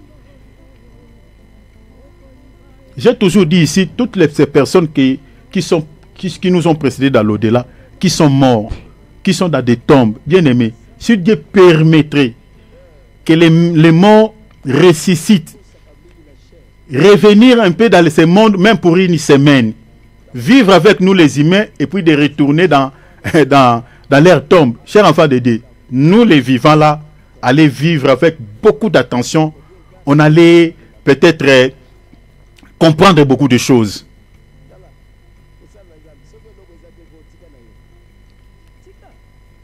Faisons attention. La Bible nous dit pourquoi Caïn avait nourri son cœur de la haine. Le texte dit parce que Caïn était du serpent. Caïn était du malin, était du diable. C'est pour cela son cœur n'était pas pareil avec le cœur d'Abel. Si vous voyez quelqu'un est en train de te détester, bien aimé, tu te poses des questions, 3-4 questions, tu ne sais pas pour rien. Tu les demandes, mais qu'est-ce qui ne va pas? Est-ce qu'il y a un problème? Il te dit, il n'y a rien. Tu le poses, il n'y a rien. Mais il n'y a rien, mais il n'est pas avec toi, il te déteste, il te montre, voilà, des humeurs qui n'est pas bonnes. Il faut créer la distance, créer l'éloignement. S'il cherche à se rapprocher de toi, ne te rapproche pas. Soit tu pries Dieu. Parce que si Abel savait ce qui était dans le cœur de son frère contre lui, Abel allait peut-être créer la distance avec Caïn. La Bible dit noir sur blanc que celui qui est son frère est un meurtrier. Toi, tu détestes les gens. Aux yeux de Dieu, tu te ressembles aux gens qui commettent les meurtres, aux assassins, aux gens qui tuent avec des épées, aux gens qui tuent avec des armes à feu. Tu es pareil que ces gens. De tels enseignements, ce sont des enseignements de la Sainte Doctrine. Et pourquoi nos pasteurs ne les prêchent pas? C'est ça ce que l'apôtre Paul dit à Tite. Il dit, parle sur l'amour, parle sur la charité. Mais dans nos églises, ce sont des enseignements qui ne sont plus prêchés. Et comme cela n'est plus prêché, les gens vivent dans la haine. Il y a des chrétiens qui ont des cœurs amers. Continuez mon frère, il dit quoi? Et vous savez qu'aucun meurtrier n'a la vie éternelle demeurant en lui. Vous voyez, hein? En d'autres termes, une personne aigrie, une personne qui nourrit son cœur de la haine contre son prochain, la porte du ciel est fermée sur sa tête. C'est ça, en fait, ce que l'apôtre Jean enseigne. Vous voyez comment les apôtres enseignaient sur l'amour. C'est pour ça que je vous ai donné des écritures ici. Je dis, à ce qui concerne l'amour fraternel, lisez l'épître de 1 Jean, tous les chapitres 2, et puis tous les chapitres, lisez même le chapitre 3. Vous pouvez lire même tout, parce qu'il n'y en a que 4 livres, je crois, comme ça, de l'épître de 1 Jean. Lisez même tous les livres, méditez ça. Vous allez remarquer comment les apôtres enseignaient sur l'amour et sur la haine. Et ce sont ces choses dont l'apôtre Paul parle ici, qui sont conformes à la sainte doctrine. Continuez mon frère. Nous avons connu l'amour. Nous avons connu l'amour. En ce qu'il a donné sa vie pour nous. Qui a donné sa vie pour nous? Si notre personne, si ce n'est que le Seigneur Jésus-Christ. À ce qu'il a donné sa vie pour nous. Pourquoi l'apôtre Jean est allé là-bas, dans Jean 3,16? Qu'est-ce qu'il est allé faire là-bas? Qu'est-ce qu'il veut nous donner comme leçon spirituelle à touchant Jean 3,16? Continuez, il dit quoi? Nous aussi, nous devons donner notre vie pour les frères. De la même manière, le Seigneur a donné sa vie pour nous. Nous devons imiter notre Maître. Faire pareil pour nos bien-aimés. Donner aussi nos vies pour nos bien-aimés. C'est-à-dire se sacrifier pour nos frères. Se sacrifier pour nos sœurs. Et aujourd'hui, dommage, il y a des chrétiens qui ne se donnent pas de la peine pour les biens de leurs bien-aimés. Un chrétien qui sait que là où il travaille, il y a des postes vides. On cherche des gens. Au lieu de venir vers son bien-aimé, il sait que dans nos églises, nous avons des bien-aimés qui n'ont pas de travail. Parlez même au pasteur, dit non, là où je travaille, il y a des postes vides. Est-ce que, voilà, aider ces enfants, donnez-toi de la peine. Aujourd'hui, l'amour a disparu. Non. Dans sa tête, il sait qu'il dit non. S'ils trouvent le travail, voilà, ils sauront ce que moi je fais là-bas. Et puis, voilà, nous serons égalés. Voilà qu'il reste comme ça. La haine. Bien aimé, une personne qui n'a pas l'amour, un chrétien qui n'a pas l'amour, tu es en train de penser ton temps dans le Seigneur. Je te dis la vérité. Tu penses ton temps. Tu es paré avec un insensé parce que tu n'aimes pas. Là où tu travailles, il y a des postes vides. Tu fais un peu de business. Tu effectues le voyage. Il y a des bien-aimés qui couprissent dans la souffrance. Pourquoi tu ne peux pas les aider? Pourquoi tu ne peux pas parler aux autres bien-aimés ce que tu fais? Aider les autres. L'amour a disparu. Ces enseignements dans nos églises ont disparu. L'égoïsme commence par l'homme de Dieu. Ça descend jusqu'à la personne qui se tient à la porte de l'église. Continuez mon frère. Si quelqu'un possède les biens du monde... L'apôtre Jean, il dit si quelqu'un, en d'autres termes, il dit toi mon frère, ma sœur, si tu possèdes les biens de ce monde, c'est-à-dire les biens de ce monde, l'argent, les véhicules, des maisons, des habits, les nourritures, tout ce que vous connaissez comme les choses de ce monde, les biens de ce monde. L'apôtre Jean dit quoi? Et que voyant son frère dans le besoin, il lui ferme ses entrailles, comment l'amour de Dieu demeure-t-il en lui? Vous voyez? Nous avons des enfants de Dieu qui sont bénis. Dieu ne peut pas nous bénir tous au même pied d'égalité. Il y a des gens que Dieu a bénis pour être aussi un canal de bénédiction pour les autres. Il y a des ministres de Dieu qui sont bénis financièrement, matériellement par Dieu pour être un canal de bénédiction aussi pour les autres ministres qui ne sont pas bénis financièrement, matériellement. Mais ces ministres-là, ils ferment leur cœur comme l'apôtre Jean dit aux autres ministres. Ces chrétiens-là, ils ferment leur cœur aux autres chrétiens qui n'ont rien. La Bible dit de tels chrétiens n'ont pas l'amour. Et vous savez, l'amour dans la Bible, l'amour ce n'est pas au sens courant du terme, mais L'amour dans la Bible, c'est tout un homme, c'est Dieu. Parce que si vous lisez dans l'épître toujours de 1 Jean, chapitre 4, verset 16, la Bible dit « Dieu est amour ». C'est-à-dire l'amour, c'est Dieu. Maintenant, quand la Bible dit « Une personne qui possède les biens de ce monde et qu'il ferme son cœur, il ferme ses entrailles à son bien-aimé qui est dans la détresse, à son bien-aimé qui manque, à son bien-aimé qui n'a rien. Lui, il possède les biens, mais qui ne veut pas aider son frère, qui ne veut pas aider ces chrétiens qui couprissent dans la souffrance. La Bible dit l'amour n'a jamais habité son cœur. En d'autres termes, c'est quelqu'un qui n'a jamais Dieu. C'est quelqu'un qui n'a pas Dieu.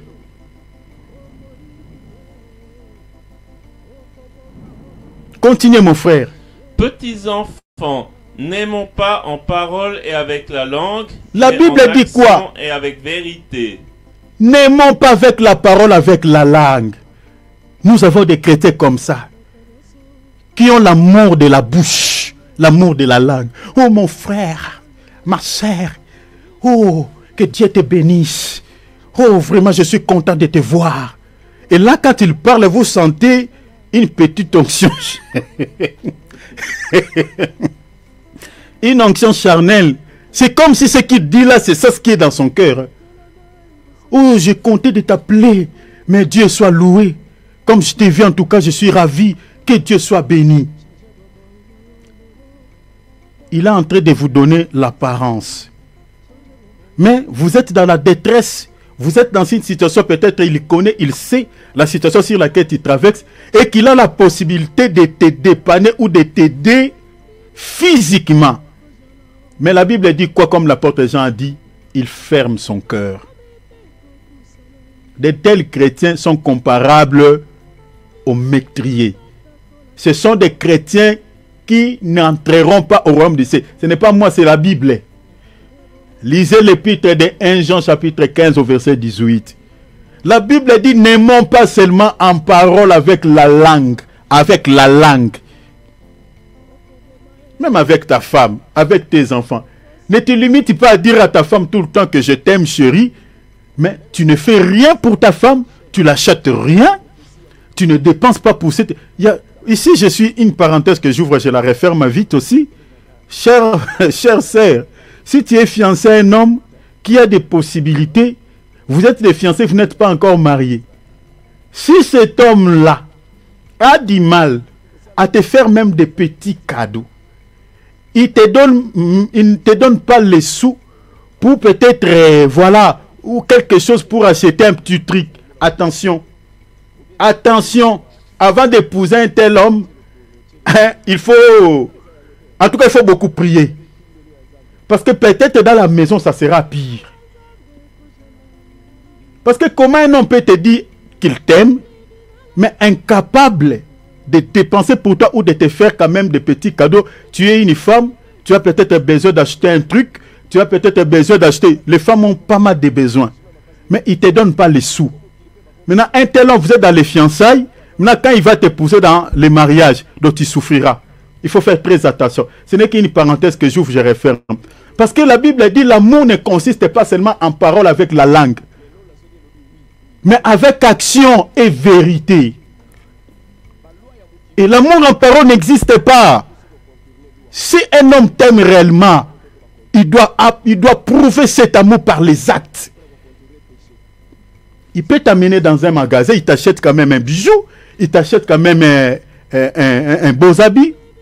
Vous comprenez? Des beaux habits. Il peut t'amener dans un petit restaurant, il t'achète, il dit, choisis tout ce que tu veux manger. Il peut t'acheter des trucs. Mais si tu es fiancé à un homme, tu ne vois pas ça. Ma sœur, ouvre grandement tes yeux. Hein. Attention. Maintenant, entre nous les chrétiens, la Bible dit l'amour ne peut pas se limiter seulement avec la parole, avec la langue. Mais il faut poser des actes d'amour. Je suis allé là-bas pour expliquer seulement ce que l'apôtre Paul est en train de dire à Tite. Il dit, dis les choses qui sont conformes à la sainte doctrine. Et parmi ces choses, l'apôtre Paul dit à Tite, il dit, parler sur la charité. La charité et la patience. Un chrétien qui traverse les épreuves, s'il ne sait pas comment se patienter, s'il ne sait pas comment rester en attente jusqu'à ce que la délivrance interviendra, jusqu'à ce que le Seigneur te délivrera, s'il n'est pas enseigné par rapport à cela, s'il n'est pas préparé par rapport à cela, eh bien, au moment des épreuves, il va abandonner la foi. Dans le verset 3, l'apôtre Paul dit à Tite, il dit quoi mon frère? Dit que les femmes âgées doivent aussi avoir l'extérieur qui convient à la sainteté. Il parle de la sainteté.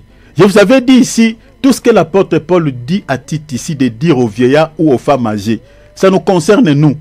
Enlever les femmes âgées, les vieillards, ça nous concerne. Parce qu'un chrétien qui ne marche pas dans la sainteté n'héritera pas le ciel. Et ces enseignements dans nos assemblées, oh, c'est disparu.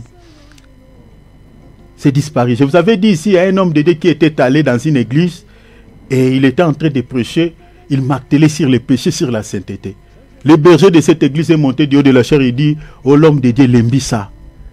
C'est-à-dire en français, doser un tout petit peu. Parce que vous êtes en train de frister les fidèles.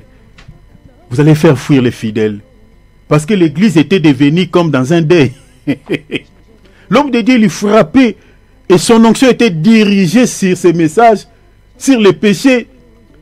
Le Seigneur l'avait orienté. Maintenant, un homme de Dieu charnel, il est monté et dit non, papa, oh, qui mi sabandimi? Oh, mais t'as trop cété dans l'issou. Vous êtes en train de marteler trop sur les péchés. Vous allez faire fuir mes fidèles. Maintenant, un tel serviteur de Dieu, lui, lorsqu'il prêche, est-ce que pensez-vous qu'il peut prêcher sur les péchés ou parler sur de l'enfer? Jamais. Et ce sont ces gens-là que nous disons que ce sont des faux prophètes, ce sont des ouvriers trompés qui sont mandatés par les diables. L'apôtre Paul dit à Tite ici, tu dois marteler la sainteté.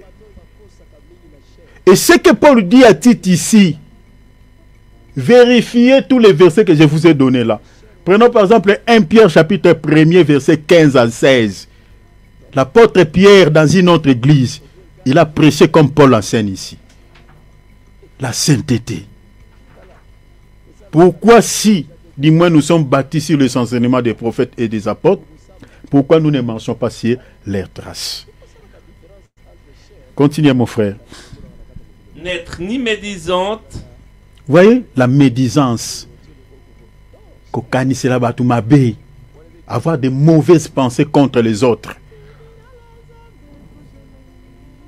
La médisance. Continuez mon frère. Ni à donner aux excès du vin. Ni à donner aux excès du vin. Qu'elles doivent donner de bonnes instructions. Verset 4. Dans le but d'apprendre aux jeunes femmes à aimer leur mari et vous voyez leurs que enfants. Ce n'est pas seulement... Vous savez, il y a d'autres versets qui expliquent des choses. Des fois, c'est que certaines personnes pensent que voilà, c'est l'homme seulement qui doit aimer. La femme ne peut pas aimer. Vous voyez ici, l'apôtre Paul, lui, qui a dit dans l'épître aux Éphésiens, chapitre 5, Marie, aimez vos femmes. Ici, il dit aux femmes aussi d'aimer leur mari. Vous voyez, hein? Les femmes doivent aimer leur mari. Et vous savez, quand on aime, on ne fait point le mal à l'autre. Si on aime quelqu'un, tu ne peux pas lui faire du mal. Donc, toutes les femmes qui trompent leur mari, ils les aiment pas. Elles les aiment pas. Elles les aiment pas.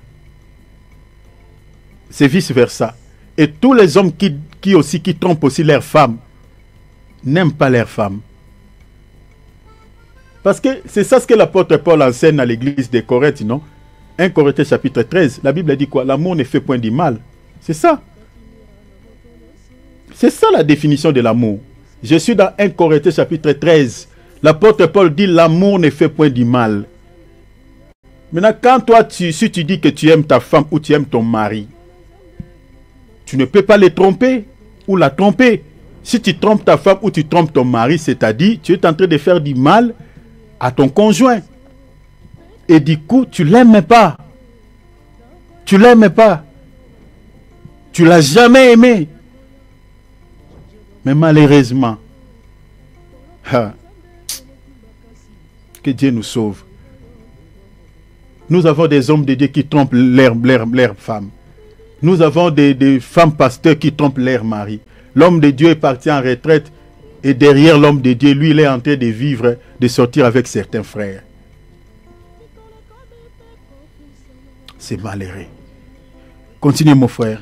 À être retenu, chaste. La chasteté, j'avais parlé de cela ici.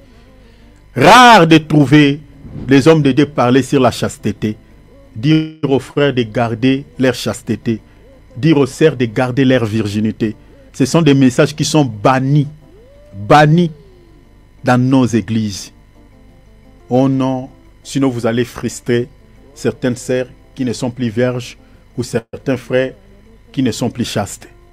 Oh, cher l'homme de Dieu, quand l'apôtre Paul disait à Tite d'enseigner ainsi, est-ce que toutes les personnes qui étaient dans l'église où tu te dirigeais étaient chastes? Toutes les femmes étaient vierges? Mais nous avons des sœurs qui n'ont pas été touchées par des voyous. Il faut préserver leur vie, préserver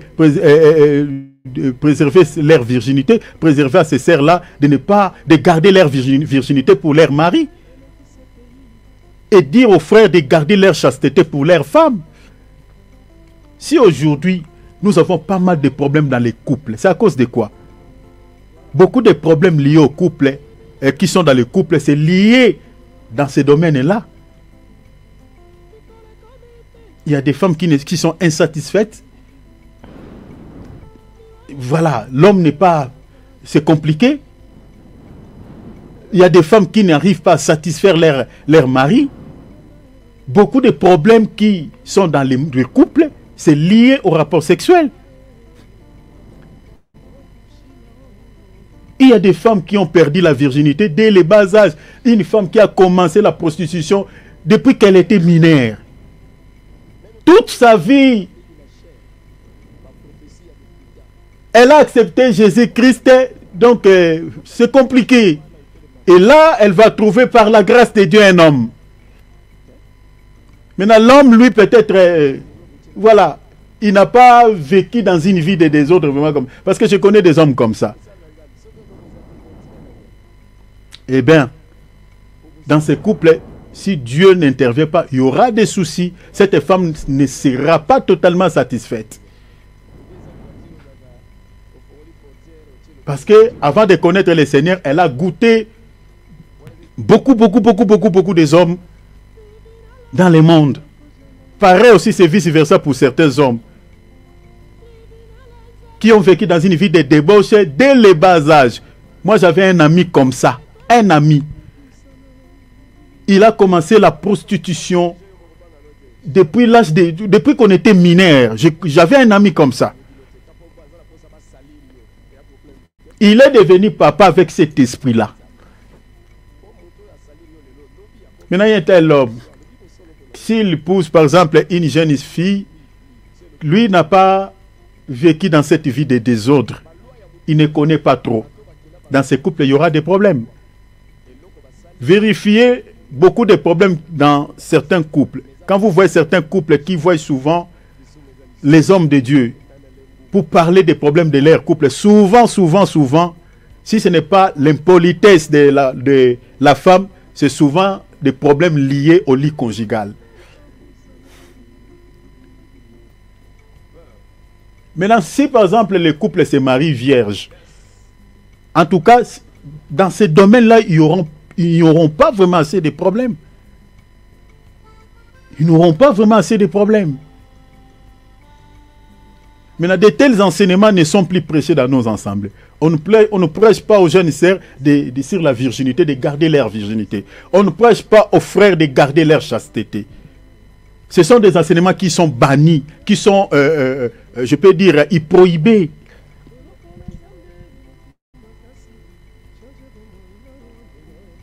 Et si on ne prêche pas ainsi, nous sommes écartés de la sainte doctrine. On ne prêche pas selon la sainte doctrine. L'apôtre Paul dit à Timothée ici de parler sur la chasteté, sur la virginité. Il n'a pas eu honte de dire ça. Et pourquoi les hommes de Dieu de notre temps ici auront honte de parler sur la virginité dans l'église, sur la chasteté? Si vous ne voulez pas parler dans des cultes dominicales ou dans des réunions que nous faisons d'habitude, organisez des séminaires, un séminaire où vous allez parler aux jeunes.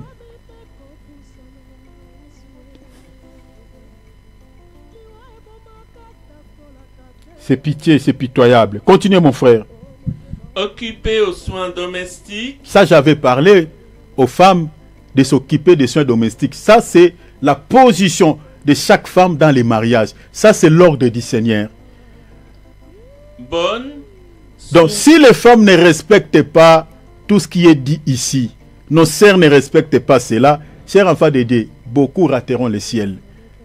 Parce que nous avons en Europe ici, c'est très très compliqué. Il y a des femmes qui imposent à leur mari de s'occuper des soins domestiques. Je dis bien qui impose, qui ne demande pas comme l'aide, qui ne demande pas de l'aide à leur mari. Oui, tout homme peut aider sa femme. Si la femme, par exemple, elle est malade ou elle est très fatiguée, voilà, avec certaines réalités que nous avons en Europe, oui, l'homme dans sa conscience peut aider sa femme. Mais la femme ne peut pas imposer à son mari de subdiviser ou de partager ces tâches qui sont, selon la Bible, qui sont à elle avec son mari. Non. Mais non. Ici, c'est l'ordre que Dieu est en train de mettre dans le mariage. La Bible dit, la femme, la position de la femme dans le mariage doit s'occuper des soins domestiques. C'est ça ce que dit la Bible dit. La Bible ne dit pas l'homme, la femme. Et une femme qui ne respecte pas ce que Dieu dit ici, maman, olek satana yona bonzambe, lo les ati. Sambela non lingi, mais yebara que ce jour-là tu seras surpris. Tu n'entreras pas. Tu laisses les habits de ton mari sales parce que tu as des problèmes avec ton mari, parce que tu avais demandé à ton mari les sous, ton mari t'a pas donné, tu ne peux pas laver ses slips, tu as laissé tout sale, tu ne peux pas laver ses habits, donc tu laisses tout sale. Parce que tu avais demandé un service, de l'argent à ton mari t'a pas donné ses sous, et tu te mets en colère, tu laisses ses habits sales, et tu ne dors plus dans la chambre. Tu commences à dormir sur les canapés au salon. C'est comme si les canapés là, c'est toi aussi qui l'avais acheté. Que Dieu nous aide. Aux frères qui ne sont pas mariés, préparez-vous. C'est pas facile. La femme doit comprendre cela. Doit s'occuper de tout ce qui est soins domestiques, c'est-à-dire de ta maison. Tout ce qui est lié aux soins domestiques, tu dois te positionner en tant que fille de Jésus-Christ, positionner par rapport à cela, c'est-à-dire sala oignon sonzamba osengano salo la moisi. C'est très important. Continuez mon frère. Soumise à leur mari, la afin soumission, que la parole de Dieu ne soit pas calomniée. La soumission, le respect. Ce sont des enseignements de la sainte doctrine. Ici en Europe, beaucoup de serviteurs de Dieu ne prêchent pas de ces enseignements. Ne prêchent pas ça. Beaucoup des hommes de Dieu se conforment aux lois. Aux lois qui sont votées dans nos parlements. Hein? L'égalité, comme en France. On parle de l'égalité. On parle de l'émancipation. Ça, c'est le monde. Mais selon la parole de Dieu, la femme n'est pas égale à l'homme. Non. Selon la parole de Dieu, la femme est la subalterne de l'homme. C'est ça l'ordre de Dieu, l'ordre établi par le Seigneur. La femme n'est pas égale à l'homme. Et il y a des hommes de Dieu ici, surtout en Europe, et ça prend... je peux parler même en Afrique, il y a des hommes de Dieu qui ont du mal maintenant à prêcher aux femmes sur la soumission. En Europe, il y a des hommes de Dieu qui ont du mal à prêcher aux femmes d'être soumises à leur mari.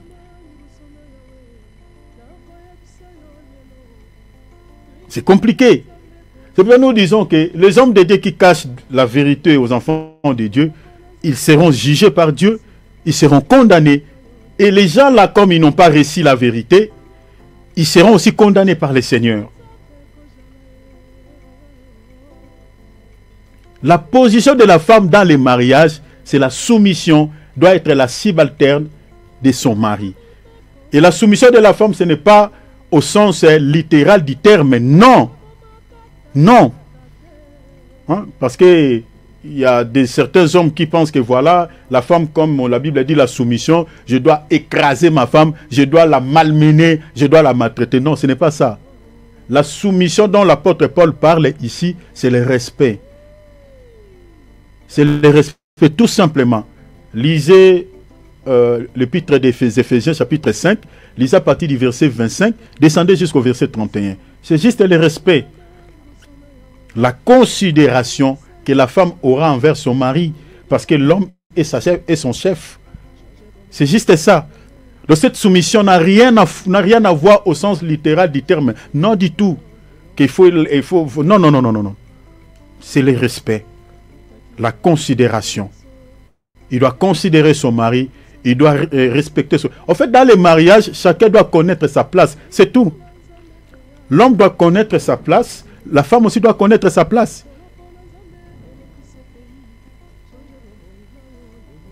Ce n'est pas dans notre enseignement, c'était juste une parenthèse que j'ouvre la femme. Il dit encore quoi? Exhorte de même les jeunes gens à être modérés. Voilà, les jeunes gens à être modérés, éloignés de tout excès. Et puis il dit quoi? Te montrant toi-même à tout égard donc, un modèle de bonnes œuvres. Toi-même, Timothée, tu dois te montrer à tous égards un modèle de bonnes œuvres. Vous savez qu'il y a beaucoup de ministres de Dieu qui ne sont pas un modèle de bonnes œuvres. Prenons par exemple les hommes de Dieu qui sont impliqués dans l'adultère, dans l'impudicité. Ils ne sont pas modèles. Des hommes de Dieu qui sont mêlés dans l'escroquerie ne sont pas modèles pour les jeunes serviteurs. Des hommes de Dieu qui, qui font des coiffures avec des lignes sur la tête. Une belle coiffure, mais on met une ligne à l'intérieur ici. Ce n'est pas un bon exemple, ça. C'est ça ce qu'on voit au monde. Ne vous conformez pas au siècle présent. Il y a certains hommes de Dieu qui ne sont pas modèles aux jeunes serviteurs. Leur comportement, leur manière de vivre, leur manière de faire les choses. Mais regarde les conseils que l'apôtre Paul donne à Tite ici. Il dit, sois un modèle. Il dit, montre-toi toi-même un modèle à tous égards. Il dit, sois un modèle. Il dit, je répète le verset 7, il dit, te montre toi-même à tous égards un modèle de bonnes œuvres. Continuez mon frère. Et donnant un enseignement pur. Un enseignement pur, comme je vous avais dit ici, quand on parle de la saine doctrine consiste aux enseignements purs. C'est ça ce qu'on appelle la saine doctrine. Retenez ça. Donc, la saine doctrine veut dire un enseignement pur, sans mélange. C'est ça ce que veut dire la saine doctrine. Donc l'apôtre Paul est en train de lui dire ici, restez sur la saine doctrine. Donnez des enseignements purs, sans mélange. Continuez mon frère. Une parole saine, irréprochable, afin que l'adversaire soit confus, n'ayant aucun mal à dire de nous. Donc tu peux t'arrêter même là. Donc vous voyez tout ça, tout ce que nous venons de lire, c'est ça le conseil que l'apôtre Paul est en train de donner à Tite. Que Tite puisse dire à l'Église, que Tite puisse dire aux enfants de Dieu, aux chrétiens, de marcher sur la saine doctrine. Donc, tout ce que nous avons lu ici, c'est ça ce qu'on appelle les enseignements selon la saine doctrine. Tout ce que nous venons de lire, c'est ça ce qu'on appelle les enseignements de la saine doctrine. Mais maintenant, dans la plupart de nos églises aujourd'hui, ces enseignements a complètement disparu. Plus rien de tout cela est respecté. N'est respecté. Plus rien. Et je vous avais dit ici que cela fait partie des signes annonciateurs des temps de la fin. Donc quand vous voyez dans nos églises aujourd'hui, l'enseignement sur l'amour fraternel a disparu. L'enseignement sur la repentance avec Dieu a disparu. L'enseignement sur la foi en Dieu ou sur le combat de la foi a disparu. L'enseignement sur le royaume des cieux, sur l'enlèvement, sur le jugement de Dieu ou l'enfer. Vous ne voyez plus ces enseignements dans nos églises. Ne vous posez pas 2, 3, 4 questions. Parce que la Bible dit, dans les derniers jours, la Bible dit quoi? Il y aura la montée des faux prophètes. Il y aura l'apostasie. L'apostasie veut dire l'abandon de la foi. Donc, c'est-à-dire les gens vont quitter les droits chemins. Les gens vont abandonner la sainte doctrine pour s'attacher aux doctrines des démons. C'est ça ce qui est dit ici dans 1 Timothée chapitre 4 verset 1. C'est là où nous allons commencer les samedis. Mais je lis rapidement pour nous, mais on va commencer par là les samedis. La Bible dit, l'Esprit dit expressement que dans les derniers temps, c'est les temps tel que nous sommes là, nous sommes pleinement dedans. Et ce temps est en train de toucher déjà à sa fin. Nous sommes presque à la fin, parce que très bientôt la porte de la grâce se refermera. La Bible dit, l'Esprit dit expressément que dans les derniers temps, qu'est-ce qui va se passer? La Bible dit, quelques-uns abandonneront la foi. Je vous avais dit tout à l'heure ici que la foi dont on dit quelques-uns abandonneront la foi, c'est ça ce qu'on appelle la sainte doctrine. Les gens abandonneront la sainte doctrine. Mais quand ils vont abandonner la sainte doctrine, ils vont rester comme ça, sans rien faire, non. La Bible a dit, pour s'attacher, ils vont s'attacher, la Bible dit, à des esprits séducteurs et à des doctrines des démons. Les doctrines des démons. Quand on parle de la sainte doctrine, bien aimé, on fait toujours référence aux doctrines des démons. Retenez ça. Donc tout faux enseignement, c'est ça ce qu'on appelle les doctrines des démons. Tout enseignement qui ne se justifie pas dans la parole de Dieu, c'est ça ce qu'on appelle doctrine des démons. Toute pratique qui ne se justifie pas dans la parole de Dieu, c'est ça ce qu'on appelle des doctrines des démons. La sainte doctrine est une doctrine des démons. En fait, les fausses doctrines, ce sont des doctrines des démons. Voulais-je dire.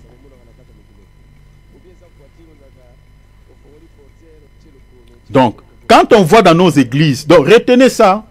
Donc, quand on voit que, mais ce que le frère dit ici, mais c'est vrai, nous dans nos églises, on ne prêche pas sur l'amour, on ne prêche pas sur la foi, on ne prêche pas sur la repentance.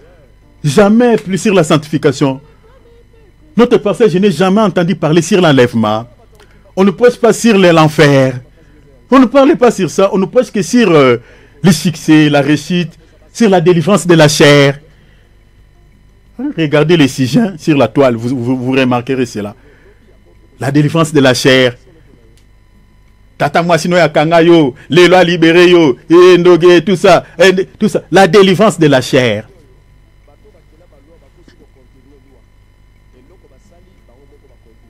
C'est ça ce qu'on voit aujourd'hui. Mais tout ce que je viens de dire ici, au sujet de notre salut éternel, tous ces messages ont complètement disparu. Et cela n'est pas étonnant. L'apôtre Paul, il avait déjà prophétisé par rapport à notre temps. Le Saint-Esprit avait donné déjà un message. Il dit, il viendra un temps, dans les derniers jours, quelques-uns, comme aujourd'hui, quelques-uns qui ont quitté les droits chemins, ils sont attachés à la cabale juive. Ils veulent créer des miracles, faire des miracles, manifester des signes spectaculaires, être comptés parmi des grands serviteurs de Dieu, des grands hommes de Dieu. Ils ont quitté les droits chemins. Ils se sont attachés aux doctrines des démons. Et dans les versets 2, la Bible dit, par l'hypocrisie des faux docteurs. Je vous parlerai de cette hypocrisie, bien-aimé, selon la parole de Dieu. Mais on s'arrête là parce que mon temps est épuisé. Bien-aimé, faisons attention. Je dis, faisons attention. On ne négocie pas avec les salis. On ne négocie pas avec la vie éternelle. J'ai fait ma part. J'ai crié, regardez tous ces temps que nous avons pris ici. C'est pour l'intérêt de votre salut éternel. J'ai dit, enlevons des sentiments charnels. Ayons des sentiments nobles comme des Béréens. La Bible que tu détiens, vérifie tout ce que tu écoutes comme parole, fais comme des Béréens, si cela se conforme à ce que dit la Bible. Pour que tu comprennes ce que tu écoutes est exact conformément à la sainte doctrine ou pas, il faut que tu lis, tu puisses avoir l'habitude de lire ta Bible et la vie de méditation. Prenez le temps de lire la Bible. Josué 1:8, que ce livre de la loi ne s'éloigne point de ta bouche. Médite-les jour et nuit. La Bible dit, pour agir fidèlement selon tout ce qui est écrit.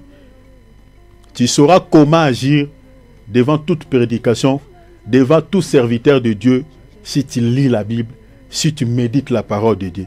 C'est-à-dire la connaissance que Dieu te donnera en lisant la Bible, en méditant la Bible, cette connaissance te permettra, qui t'aidera de pouvoir comprendre, savoir comment tu peux agir quand tu écoutes un message. C'est-à-dire tout faux message, dans ton oreille, il y aura une sorte de filtre. C'est-à-dire s'il y a un faux enseignement qui veut prendre place dans ton cœur, ton oreille va le refouler. Parce que tu as la bonne connaissance. Tu as la véritable connaissance en toi. Tu sais que ce que l'homme de Dieu est en train de dire dans la Bible, il n'y en a pas. C'est faux. Ne joue pas avec ton salut. Jésus revient. On se rappellera de tout ce que nous sommes en train de dire ici quand le Seigneur viendra nous chercher. Même si le Seigneur tarde à venir, mais je sais que le temps est proche, est tellement très très proche. En tout cas, notre génération ne passera pas que tout cela n'arrive. L'enlèvement aura lieu. Mais si il arrive que le Seigneur tarde à venir et que nous mourions, on se rappellera de tout ce que nous sommes en train de dire, même dans l'au-delà. On se rappellera comme l'homme riche ou comme Lazare. Mais faisons attention.